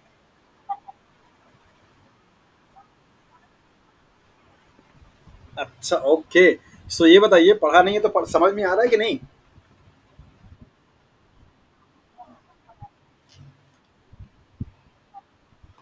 अच्छा ओके, ग्लाइकोलाइसिस के पाथवे में एक एंजाइम फिर से यहाँ पर आया जो कि इन्वॉल्व हुआ, that is the fructose one three bisphosphate aldolase. इसके लिए इनहिबिटर क्या है, दैट इज द EDTA। हाँ जी, microbiologist and molecular biologist, EDTA का फुल फॉर्म बताइए। वेरी गुड, एक नंबर तो आपको इस फुल फॉर्म पे ही मिल जाएगा। सो EDTA बेसिकली आपका DNA आइसोलेशन के प्रोसेस में यूज होता है, इलेक्ट्रोफोरेसिस में भी आप यूज करते हैं, और ये आपका एक डिटर्जेंट की कैटेगरी में आता है। ये इनहिबिटर भी है एल्डोलेज वाले एंजाइम का। मतलब कि अगर EDTA डाल दिया जाएगा तो ग्लाइकोलिसिस की पाथवे में होने वाला जो ब्रेकडाउन है, मीन्स स्प्लिटिंग हो रही है 6 कार्बन कंपाउंड का 3 कार्बन कंपाउंड में, वो प्रोसेस क्या होगा आपका, इनहिबिट हो जाएगा। नेक्स्ट है inter conversion of both the triose phosphate. जो G3P और ढाप बने हुए हैं, इनका इंटर कन्वर्जन होगा आपका यहाँ पे। उसके लिए आपको आइसोमेरेज एंजाइम क्या करेगा, काम करेगा। यहाँ पे डेल्टा G नॉट की वैल्यू क्या है, 77.5 है, प्लस साइन, इसका मतलब क्या होगा, दैट इज द एंड्रोगोनिक होगा। नेक्स्ट स्टेप आपको यहाँ पे दिया जा रहा है, that is oxidation of G3P to 1,3 bis phosphoglycerate. ऐसा करने के लिए एक एंजाइम यहाँ पे आता है जिसका नाम है G3P डिहाइड्रोजिनेज। जहाँ कहीं पे भी डिहाइड्रोजिनेज वर्ड आए तो आप समझ जाइएगा कि वहाँ पे NADH या FADH का सिंथेसिस होने जा रहा है या बनने जा रहा है।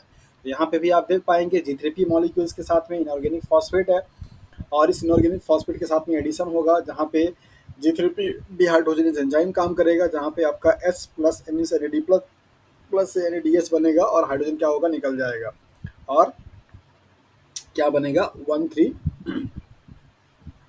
1,3-बीस फॉस्फोग्लिसरेट, मतलब कि पहले वाले कार्बन पे तीसरे वाले कार्बन पे आपका क्या होगा, फॉस्फेट ग्रुप का एडिशन हो जाएगा। यहाँ पे आपको बताया जा रहा है कि iodoacetate is a potent inhibitor of a G3P dehydrogenase. ये आइडोसिटेट एक जगह पे और भी काम आता है, कोई बताएगा कहाँ पे? बायोकेमिस्ट्री में ही है और इम्यूनोलॉजी में भी आपको पढ़ाया हूँ।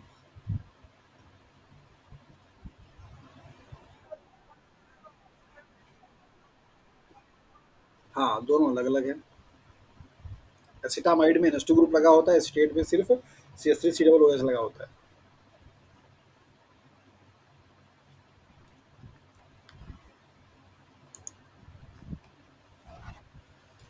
आइडोसिटेट बेसिकली, अगर आप लोगों ने ध्यान दिया होगा तो मैंने आपको एंटीबॉडी के स्ट्रक्चर में पढ़ाया था कि जब आपका बीटा मर्केटेथनॉल से आप ट्रीट करते हैं तो वो क्या करता है, जो आपके सल्फर बॉन्ड होते हैं उनको क्या करता है, ब्रेक करता है। तो जब ब्रेक करेगा तो क्या बनेगा, एसएस बन जाता है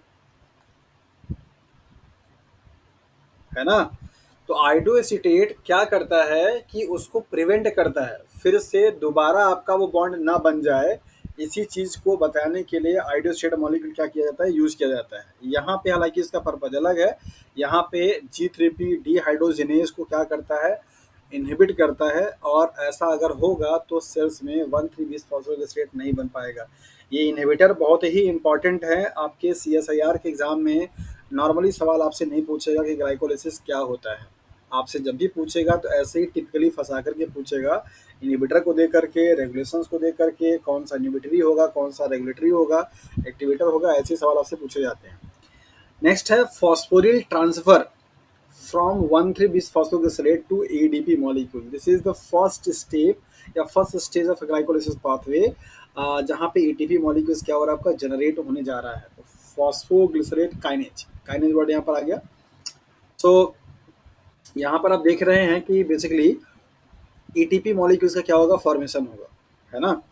क्योंकि यहाँ पे आपने देखा कि 1,3-बीस फॉस्फोग्लिसरेट से जब आपका यहाँ पे ADP मॉलिक्यूल्स लगा तो 3 फॉस्फोग्लिसरेट बना।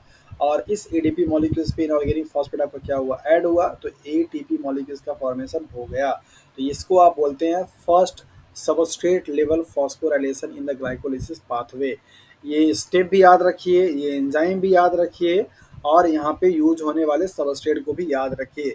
सो 1,3-बीस फॉस्फोग्लिसरेट से 3 फॉस्फोग्लिसरेट बनेगा, तो पहला फर्स्ट सबस्ट्रेट लेवल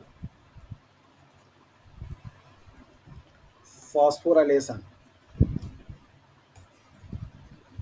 3 तरीके का फॉस्फोराइलेशन होता है, सबस्ट्रेट लेवल, दूसरा ऑक्सीडेटिव फॉस्फोराइलेशन, तीसरा फोटो फॉस्फोराइलेशन। इन तीनों में डिफरेंस आपको जानना बहुत जरूरी है। Oxidative phosphorylation, photo phosphorylation, substrate level phosphorylation, तीनों ही प्रोसेस में आपका फॉस्फोराइलेशन का मतलब कि फॉस्फेट ग्रुप का एडिशन ही होता है। यहाँ पे सबस्ट्रेट का मतलब होता है कि उस फॉस्फेट का डोनर जो होगा वो खुद ही सबस्ट्रेट होगा, जैसे यहाँ पे आप देख पा रहे होंगे। ऑक्सीडेटिव का मतलब होता है कि जब आप TCA साइकिल पढ़ते हैं तो वहाँ पे ऑक्सीडेशन हो करके, ऑक्सीडेशन की वजह से मॉलिक्यूल्स का ऑक्सीडेशन हो और उसकी वजह से ATP क्या हो, जनरेट हो, उसको आप बोलेंगे। जिसमें आपने पढ़ा है, जैसे ATP सिंथेसिस आपने पढ़ी हुई है TCA साइकिल में या ATE साइकिल में, तो आपने देखा है कि माइटोकॉन्ड्रिया में ढेर सारे प्रोटॉन्स क्या होते हैं, भर जाते हैं, और उन प्रोटॉन के बाहर निकलने से ADP से क्या होता है, ATP मॉलिक्यूल्स निकलता है, तो उसको आप बोलते हैं ऑक्सीडेटिव फॉस्फोराइलेशन। फोटो फॉस्फोराइलेशन का मतलब होता है कि जहाँ पे लाइट के प्रेजेंस में ATP मॉलिक्यूल्स का सिंथेसिस हो, जैसे फोटोसिंथेसिस, जैसे रेस्पिरेशन, और जैसे ग्लाइकोलाइसिस। तो रेस्पिरेशन की प्रोसेस में मतलब सेलुलर रेस्पिरेशन में क्या होगा, ऑक्सीडेटिव, और फोटोसिंथेसिस में क्या होगा, फोटो फॉस्फोराइलेशन, ग्लाइकोलाइसिस में क्या होगा, सबस्ट्रेट और फॉस्फोराइलेशन। ये इन्फॉर्मेशन आपको दिमाग में बहुत अच्छे तरीके से बैठ जाना चाहिए, क्या इनमें बेसिक डिफरेंसेस है, ठीक है। ओके, तो यहाँ पर आपने देखा कि फॉस्फोग्लिसरेट काइनेज आएगा जो कि आपका ADP मॉलिक्यूल से ATP को बनाएगा और 1,3-बीस फॉस्फोग्लिसरेट को 3 फॉस्फोग्लिसरेट में क्या करेगा, कन्वर्ट कर देगा। नेक्स्ट हम लोग देखेंगे यहाँ पे conversion of 3 phosphoglycerate to the 2 phosphoglycerate. यहाँ पे आपका एक एंजाइम जिसका नाम है म्यूटेज, और ये म्यूटेज क्या करेगा, आपका थर्ड वाले कार्बन से सेकंड वाले कार्बन में फॉस्फेट ग्रुप को शिफ्ट कर देगा। और कोई काम इसका नहीं है। नेक्स्ट है dehydration of 2 phosphoglycerate to the phosphoenol pyruvate. अब यहाँ पे आपका फॉस्फोनिल पायरुवेट मॉलिक्यूल्स का क्या होगा, सिंथेसिस होगा। एक वाटर मॉलिक्यूल क्या होगा, आपका यहाँ पे निकल जाएगा और इससे आपका क्या होगा, डबल बॉन्ड बनेगा और आप इसको फॉस्फोइनॉल पायरुवेट के नाम से जानते हैं। अगला जो स्टेप होगा, लास्ट स्टेप, जहाँ पे पीईपी मॉलिक, यहाँ पे आपका एक इनहिबिटर भी है फ्लोराइड, जो कि इनोलेज को क्या करता है, इनहिबिट करने का काम करेगा। नेक्स्ट और लास्ट स्टेप है जहाँ पे आपका पीईपी मॉलिक्यूल से क्या बनेगा, पायरुविक एसिड बनेगा, जिसको कि आप पायरुवेट काइनेज के नाम से जानते हैं। वो एंजाइम है जो कि ऐसा काम करता है। तो पीईपी मीन्स फॉस्फोनिल पायरुवेट, और फॉस्फोनिल पायरुवेट से क्या बनेगा, पायरुविक एसिड या पायरुवेट, और फिर से यहाँ पे एक एटीपी मॉलिक्यूल्स का क्या होगा, फॉर्मेशन हो जाएगा। तो याद रखिएगा 1,3 बिसफॉस्फोग्लिसरेट से 3 फॉस्फोग्लिसरेट एंड पीईपी से पायरुवेट, ये दोनों स्टेज ऐसे हैं जहाँ पे एटीपी मॉलिक्यूल्स का जनरेशन हो रहा है। ग्लूकोज से ग्लूकोज 6 फॉस्फेट का बनना, फ्रक्टोज 6 फॉस्फेट से फ्रक्टोज 6 फॉस्फेट का बनना, एटीपी मॉलिक्यूल्स के कंज्यूम करने वाले स्टेज होते हैं। तो आपसे सवाल पूछा जाता है कि कौन कौन से स्टेजेस हैं जहाँ पे एटीपी मॉलिक्यूल्स लगती है, कौन कौन से स्टेजेस हैं जहाँ पे एटीपी मॉलिक्यूल्स क्या होती है, निकलती है। तो इनको आप अच्छे से याद रखिएगा। ठीक है जी, समझ में आ रहा है ग्लाइकोलाइसिस?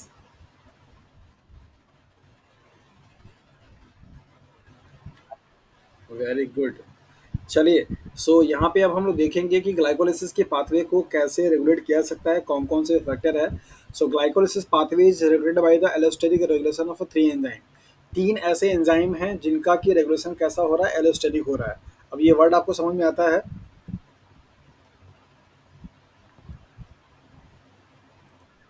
आपको पढ़ा चुका हूँ एंजाइम में। हाँ, वेरी गुड। सो कौन कौन से एंजाइम होंगे, इन एंजाइम का नाम आप पहले याद रखिए और वो एंजाइम के बारे में आप जानते रहिए। नंबर पहला है हेक्सोकाइनेज, जो कि ग्लूकोज से ग्लूकोज 6 फॉस्फेट को क्या करेगा, कन्वर्ट करने का काम करता है। नंबर दूसरा है फॉस्फोफ्रक्टोकाइनेज, जो कि फ्रक्टोज 6 फॉस्फेट से फ्रक्टोज 1,6 बिस फॉस्फेट क्या करेगा, कन्वर्ट करेगा। ये दोनों ही फेज कौन से हैं, that is the preparatory phase, या प्री फेज के नाम से भी आप इनको जानते हैं। इस फेज में एक एंजाइम है। और तीसरा आपका होगा पीईपी काइनेज या पायरुवेट काइनेज, राइट, जो कि आपका पीईपी से पायरुवेट बनाने का काम करेगा। तो दो वो स्टेप्स जहाँ पे एटीपी मॉलिक्यूल्स क्या हो रही है, लग रही है, और एक वो स्टेप जहाँ पे एटीपी मॉलिक्यूल्स क्या हो रहा है, निकल रहा है। यही तीनों एंजाइम जो कि पूरे ग्लाइकोलाइसिस को रेगुलेट करने का क्या करते हैं, काम करते हैं। ओके, अब देखिए यहाँ पे कि इन तीनों एंजाइम के लिए कौन कौन से मॉलिक्यूल्स आपका एक्टिवेटर, ये टेबल और ये पॉइंट बड़ा ही इंपॉर्टेंट है पार्ट सी के लिए, सीएसआईआर के एग्जाम के लिए। जो भी बच्चे जुड़े हैं सीएसआईआर के लिए वो ध्यान दें, क्योंकि कई बार आपके एग्जाम में ये मैचिंग कराने के लिए देता है। सो यहाँ पे नाम है एंजाइम का, इसके बाद आपका एक्टिवेटर का, फिर इसके बाद इनहिबिटर का। सो हेक्सोकाइनेज के लिए एक्टिवेटर कोई नहीं है, कोई एक्टिवेटर नहीं है। जीडीपी मॉलिक्यूल्स होगा, मतलब ग्लूकोज 6 फॉस्फेट जो होगा वो क्या होगा, एज इनहिबिटर का काम करेगा। फॉस्फोफ्रक्टोकाइनेज के लिए AMP, fructose 6 phosphate, fructose F2 molecules and 6BP, ये सारे जो मॉलिक्यूल हैं वो आपकी क्या है, दैट इज द एक्टिवेटर का काम करेंगे। जबकि सिट्रेट और एटीपी मॉलिक्यूल्स क्या होगा, इनहिबिटर का काम करेगा। पायरुवेट काइनेज के लिए आपका F1, 6BP और एएमपी, ये क्या काम करेगा, एज एक्टिवेटर का। और जबकि आपके स्टाइल कोएंजाइम ए और एएमपी मॉलिक्यूल्स काम करेंगे इनहिबिटर के। तो इनको अच्छे से याद रखिएगा।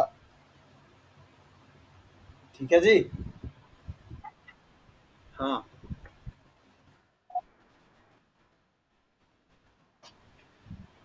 कहा जी। पायरुवेट काइनेज के लिए एएमपी एक इनहिबिटर है, जबकि फ्रक्टोकाइनेज के लिए एएमपी क्या है, एक्टिवेटर है। उसके पीछे कहाँ पे,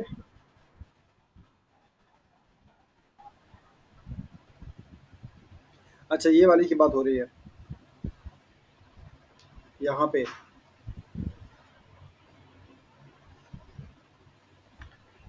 एएमपी यहाँ पे एक्टिवेटर भी है और एएमपी यहाँ पे इनहिबिटर भी है। हाँ, करेगा तो काम एक ही है। ओके, इसको मैं चेक करके फिर आपको बता दूंगा। ठीक है, क्योंकि ये एक एक टाइम पे सिर्फ एक ही काम करेगा, कंडीशंस पे डिपेंड तो करता है। बट जहाँ कहीं पे भी कंसंट्रेशन अगर एएमपी का होगा वहाँ पे ये बेसिकली क्या करेगा, एक्टिवेट करने का ही काम करेगा। इनहिबिट करने वाला कंडीशन क्या होगा? नहीं, एक्टिवेटर एक्टिवेटर का काम तो ये करेगा ही करेगा, इसमें कोई डाउट नहीं। ये इनहिबिटर का काम कब करेगा, ये वाली कंडीशंस आपको मुझे बताना है। अगर ऐसा है कोई कंडीशन जहाँ पे एएमपी इनहिबिटर का भी काम कर सकता है, तो उसको मैं आपको बता दूंगा, ठीक है। अभी आप इसको स्टार लगा लीजिए, मतलब ये डाउट में है। चलिए, नेक्स्ट है आपका फेट्स ऑफ पायरुवेट। अब ग्लाइकोलाइसिस की पाथवे आपकी खत्म हो चुकी है, जहां पर आपने देखा कि ग्लूकोज के मॉलिक्यूल से 3 पायरुविक एसिड या पायरुविक एसिड के 2 मॉलिक्यूल्स आपके बन चुके हैं, जो कि 3 कार्बन कंपाउंड है। पॉसिबली अब उनका क्या भविष्य है, कहाँ कहाँ पे वो जा सकते हैं, कौन कौन से कंडीशंस में। तो यहाँ पे आप फिगर देखिए और आपको दिखेगा कि बेसिकली ग्लूकोज के मॉलिक्यूल से जब पायरुविक एसिड का फॉर्मेशन होगा, तो ये पायरुविक एसिड के 3 आपके क्या है फेट्स है, भविष्य है। नंबर पहला, हाइपॉक्सिक या एनारोबिक कंडीशंस। अगर आपका जो ऑर्गेनिज्म है वो एनारोबिक रेस्पिरेशन करता है, तो वहाँ पे क्या बनाएगा, इथेनॉल बना देगा और CO2 मॉलिक्यूल बन जाएगा, जिसको क्या फर्मेंटेशन के नाम से भी जानते हैं। अगर वो हाइपॉक्सिक एनारोबिक कंडीशंस में जा रहा है, जो कि आपका मतलब कि जैसे उसमें एनिमल बॉडी में हो रही है, उस कंडीशन में क्या बनेगा, लैक्टिक एसिड बनेगा या लैक्टेट बनेगा। याद रखिएगा, लैक्टिक एसिड के टाइम पे कोई भी CO2 मॉलिक्यूल का सिंथेसिस नहीं होगा, जबकि फर्मेंटेशन के टाइम पे CO2 मॉलिक्यूल का सिंथेसिस होगा। ये बहुत बड़ा डिफरेंसेस है। इसके बाद अगर एरोबिक कंडीशन, मतलब आप बोल सकते हैं कि ये वाली जो कंडीशन है वो कहाँ पे हो रही है, प्लांट में हो रही है, ईस्ट सेल्स में हो रहा है, जबकि ये वाला कंडीशन कहाँ पे हो रहा है, that is the animal cells में हो रहा है या हमारी बॉडी में हो रही है।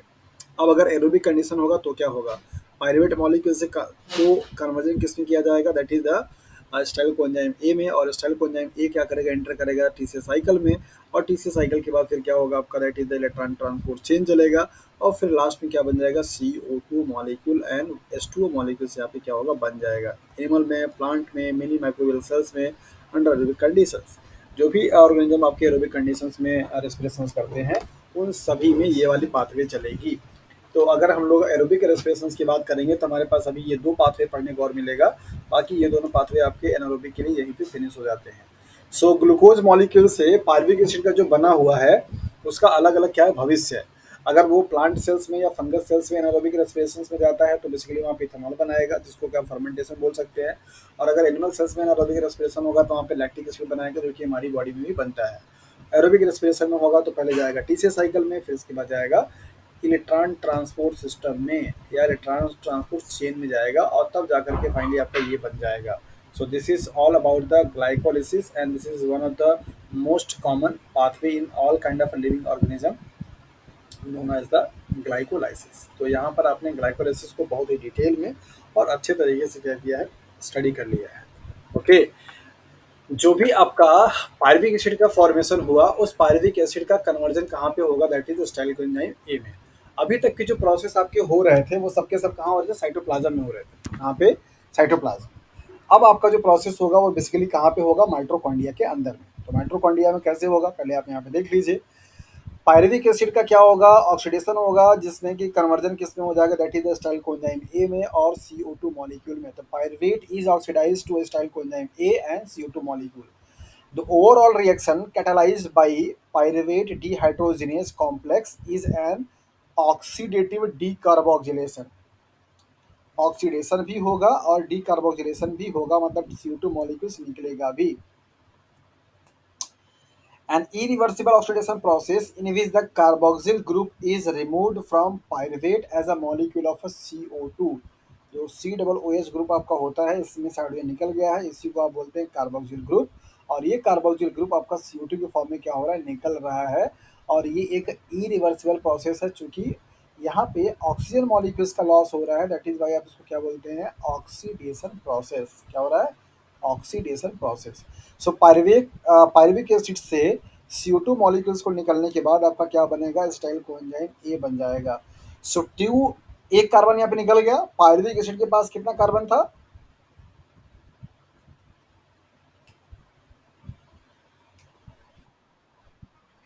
3 कार्बन। अब एक कार्बन आपका निकल गया तो कितना बचा, अब यही दो कार्बन वाला कंपाउंड क्या बनाएगा, स्टाइल कोएंजाइम ए बनाएगा। तो 2 remaining carbon becomes the style group of a style coenzyme A. Style coenzyme A group का ग्रुप बनेगा ये 2 कार्बन कंपाउंड का। तो चले कहाँ से थे हम लोग, 6 कार्बन पे। 6 से कितना हुआ, 3, 3 से कितना हुआ, 2।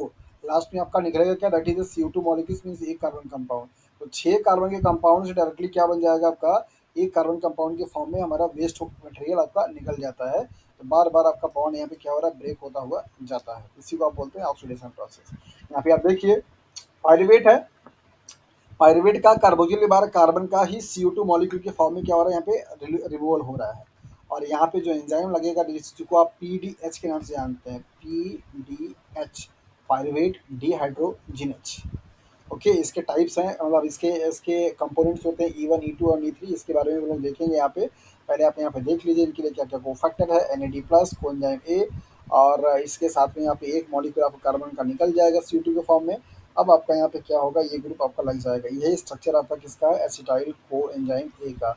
ये पूरा ग्रुप आपका क्या है, एसिटाइल है। एस्टाइल का मतलब क्या होता है, एसिटिक एसिड का बना हुआ ग्रुप, CH3 COOS का। जब आपको यहाँ पे क्या किया जाए, ये हटा दिया जाए, कोई ग्रुप लगा दिया, उसको बोलते हैं एसिटाइल। तो यही एसिटाइल ग्रुप है और यहाँ पे कोएंजाइम ए है, तो उसका नाम क्या दे दिया गया, acetyl coenzyme A. Okay, NADH formed in this reactions give of hydride ion. इस रिएक्शंस में जो NADH आपका बन रहा है वो क्या देता है, that is the hydride ion, means H negative ion क्या करता है, देता है रेस्पिरेटरी चेन को। Carries 2 electron to the oxygen atom, और इसके पास आपका क्या 2 इलेक्ट्रॉन है। जैसा कि आप जानते हैं कि हाइड्रोजन में 1 इलेक्ट्रॉन होता है, माइनस चार्ज अगर होगा क्या होगा, 2 इलेक्ट्रॉन हो जाएगा, और जो कि जाकर के लास्ट में आपको ऑक्सीजन क्या करेगा, दे देगा। इन एनारोबिक रिएक्शंस या microorganism to an alternative electron acceptor such as nitrate और सल्फेट। यहाँ पर आपको बताया जा रहा है कि इनके अलावा भी एनारोबिक रेस्पिरेशंस में अल्टरनेट भी इलेक्ट्रॉन के क्या होते हैं, एक्सेप्टर्स होते हैं, लाइक एज अ नाइट्रेट या सल्फेट, जो कि आपका वहाँ पे ये होता है एरोबिक रेस्पिरेशन में ऑक्सीजन। सो हम लोग देखेंगे पायरुवेट डिहाइड्रोजनेज की कॉम्प्लेक्स को, कि पायरुवेट डिहाइड्रोजनेज कॉम्प्लेक्सेस क्या है और कौन कौन सी इसकी प्रॉपर्टीज है। तो नंबर यहाँ पे दिया दिया जा रहा है पहला, combined dehydrogenases and decarboxylations of a pyruvate to the acyl coenzyme group of acyl coenzyme A require 3 different enzymes and 5 different coenzymes or prosthetic group. So PDS की बात अगर कर रहा है तो जहाँ पे आपका 2 प्रोसेस साथ साथ में होता है, डिहाइड्रोजनेशन एंड डीकार्बोक्सिलेशन। ऐसा करने के लिए यहाँ पे 3 डिफरेंट एंजाइम्स हैं और उनके 5 डिफरेंट क्या है, को एंजाइम्स हैं या को फैक्टर्स है, प्रोस्थेटिक ग्रुप है।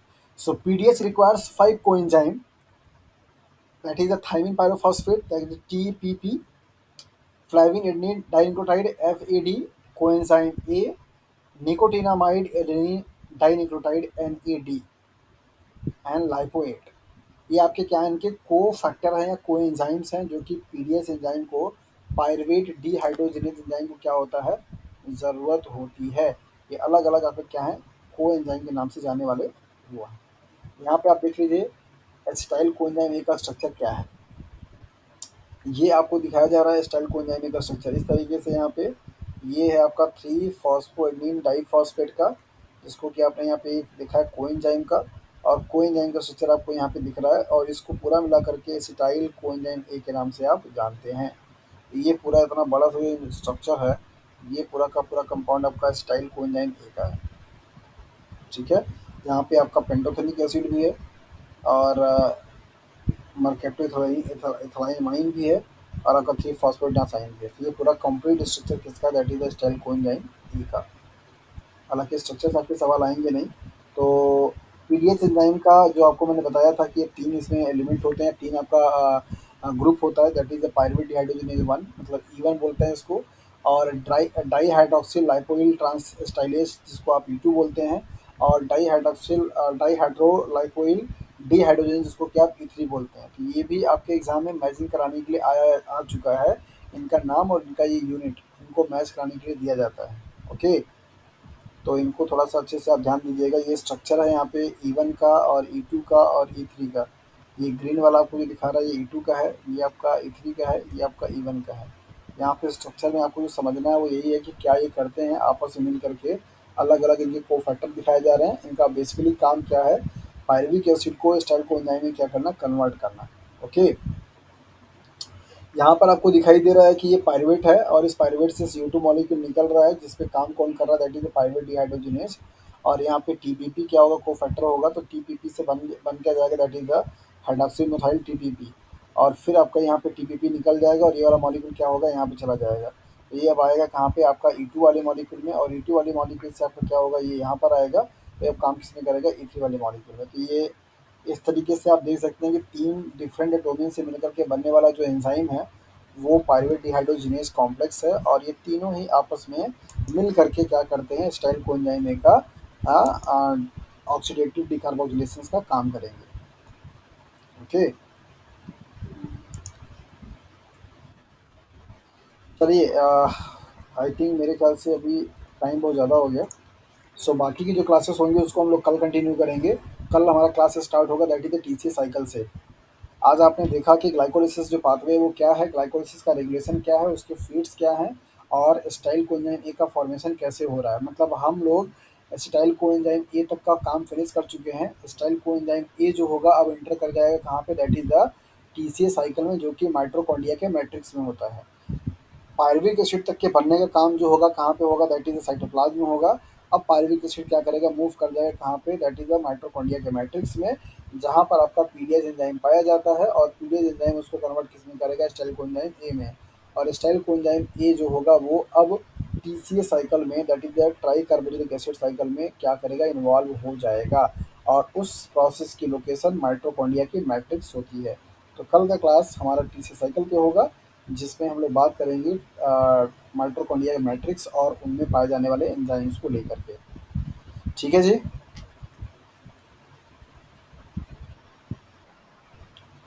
चलिए,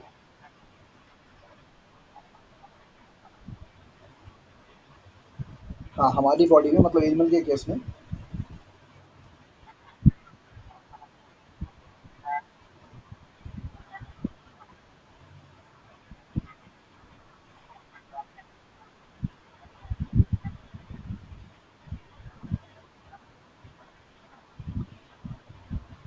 उसके पीछे का कारण ये होता है, वहाँ पे प्रोसेस चलती है कोरी साइकिल, नाम पड़ा है? को, हाँ कोरी साइकिल चलती है और इस प्रोसेस से मतलब जो लैक्टिक एसिड बनता है ना, इस लैक्टिक एसिड को फिर से ग्लूकोज में कन्वर्ट किया जाता है, जिसको आप बोलते हैं ग्लूकोनियोजेनेसिस। क्या बोलते हैं? ग्लूकोनियोजेनेसिस। जब आप बहुत ज़्यादा रिगरस मेहनत कर लेते हैं या पैदल चल लेते हैं तो आपकी बॉडी में जितने ऑक्सीजन की डिमांड होती है एट दैट टाइम, उतनी ऑक्सीजन आपकी बॉडी सप्लाई नहीं कर पाती है। और जब भी जैसे सपोज आप रनिंग कर रहे होते हैं तो रनिंग के टाइम पर आपके मसल्स में कॉन्ट्रैक्शन रिलैक्सेशन बहुत तेज़ होता है, मसल्स की एक्टिविटी बहुत तेज़ होती है। और ऐसा करने के लिए अगर आपने मसल कॉन्ट्रैक्शन पढ़ा है तो आपको मालूम होगा कि वो एक एक्टिव प्रोसेस है, वहाँ पे एटीपी क्या होती है, यूज़ होती है। और एटीपी कहाँ से आएगा, ऑक्सीडेशन होने से। ऑक्सीडेशन करने के लिए क्या चाहिए, ऑक्सीजन चाहिए। तो रनिंग के टाइम पे जितनी ज़्यादा डिमांड आपकी बॉडी की ऑक्सीजन की होती है, वो सारे ऑक्सीजन की डिमांड आपका ब्लड सप्लाई नहीं कर पाता। दैट इज़ वाई आप हाँफने लगते हैं और आपको लगता है कि आपका सांस अब फूल रहा है, इनकी प्रैक्टिस नहीं होती है।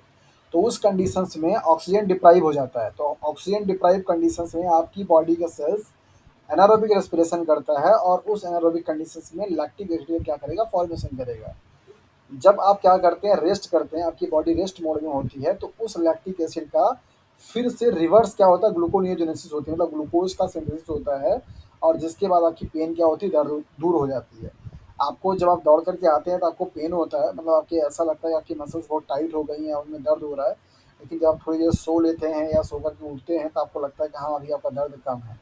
तो रिलैक्स मूड में क्या होता है कि जो लैक्टिक एसिड बना हुआ होता है उसका ग्लूकोनियोजेनेसिस की प्रोसेस के थ्रू कन्वर्जन होता है ग्लूकोज मॉलिक्यूल्स में। और इस प्रोसेस को कोरी साहब ने क्या किया था, बताया था, इसीलिए इसको कोरी साइकिल के नाम से जानते हैं।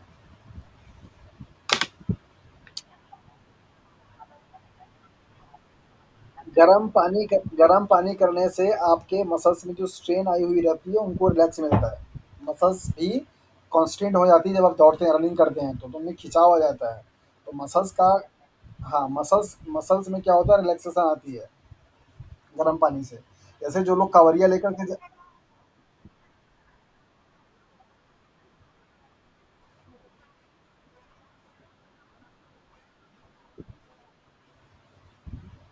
कोरी साइकिल के बारे में अगर आप पूछ रही हैं तो उसका मतलब यही होता है कि जो भी आपके मस्कुलर सेल्स में बनने वाले लैक्टिक एसिड होते हैं उनका कन्वर्जन होता है किसमें, दैट इज द ग्लूकोज में, by the process of gluconeogenesis. ऐसा करने के लिए जो वाइटल ऑर्गन है वो आपका लिवर में है। तो आपके पहले जो भी मसल सेल्स में बने हुए ग्लूकोज मॉलिक्यूल्स से लैक्टिक एसिड होते हैं, उन लैक्टिक एसिड का ट्रांसपोर्टेशन लिवर में किया जाता है और वहाँ पे ग्लूकोनियोजेनेसिस की प्रोसेस होती है।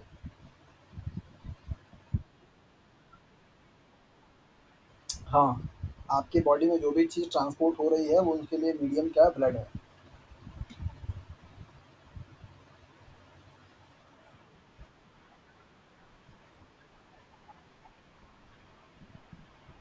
बहुत कम, मतलब कि लगभग आप ये मान के चलिए कि 55% आपकी बॉडी में जंग डीएनए है और 45% में ही सब कुछ है, जिसमें उसमें आपका नॉन कोडिंग भी आता है, कोडिंग भी आता है, ट्रांसपोर्टेबल एलिमेंट भी आते हैं, स्यूडोजीन भी आते हैं, सब कुछ आता है। तो लगभग 45% आपका बॉडी का जंग डीएनए, कोई काम नहीं है उसका।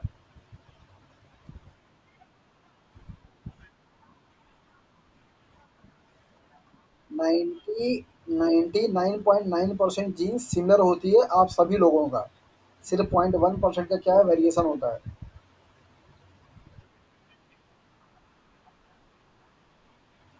नहीं, 0.1% का जो वेरिएशन है वो आपके फंक्शनल डीएनए में आते हैं।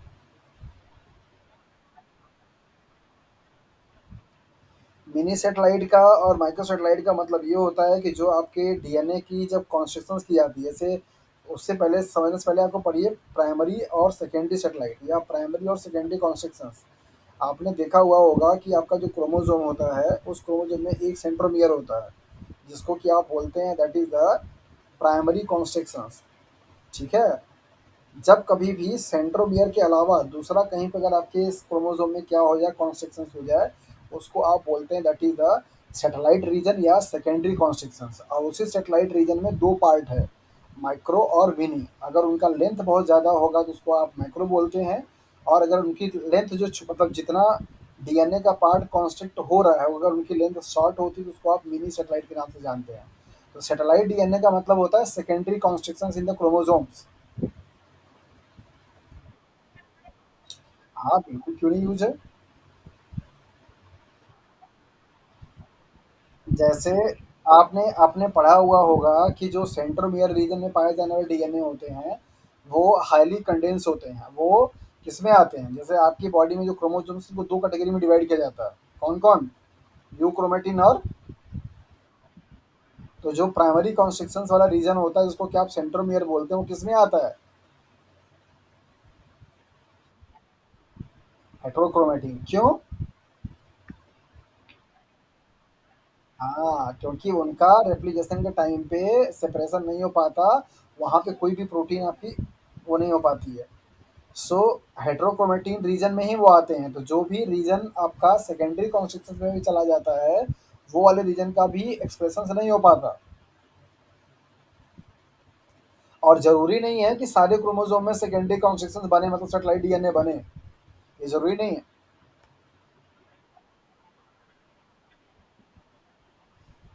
क्या होता है? नहीं, जो जो प्राइमरी कॉन्स्ट्रक्शन होते हैं इनको आप सेंट्रोमियर बोलते हैं, इनका कोई रेप्लिकेशन और ट्रांसक्रिप्शन का नहीं होगा।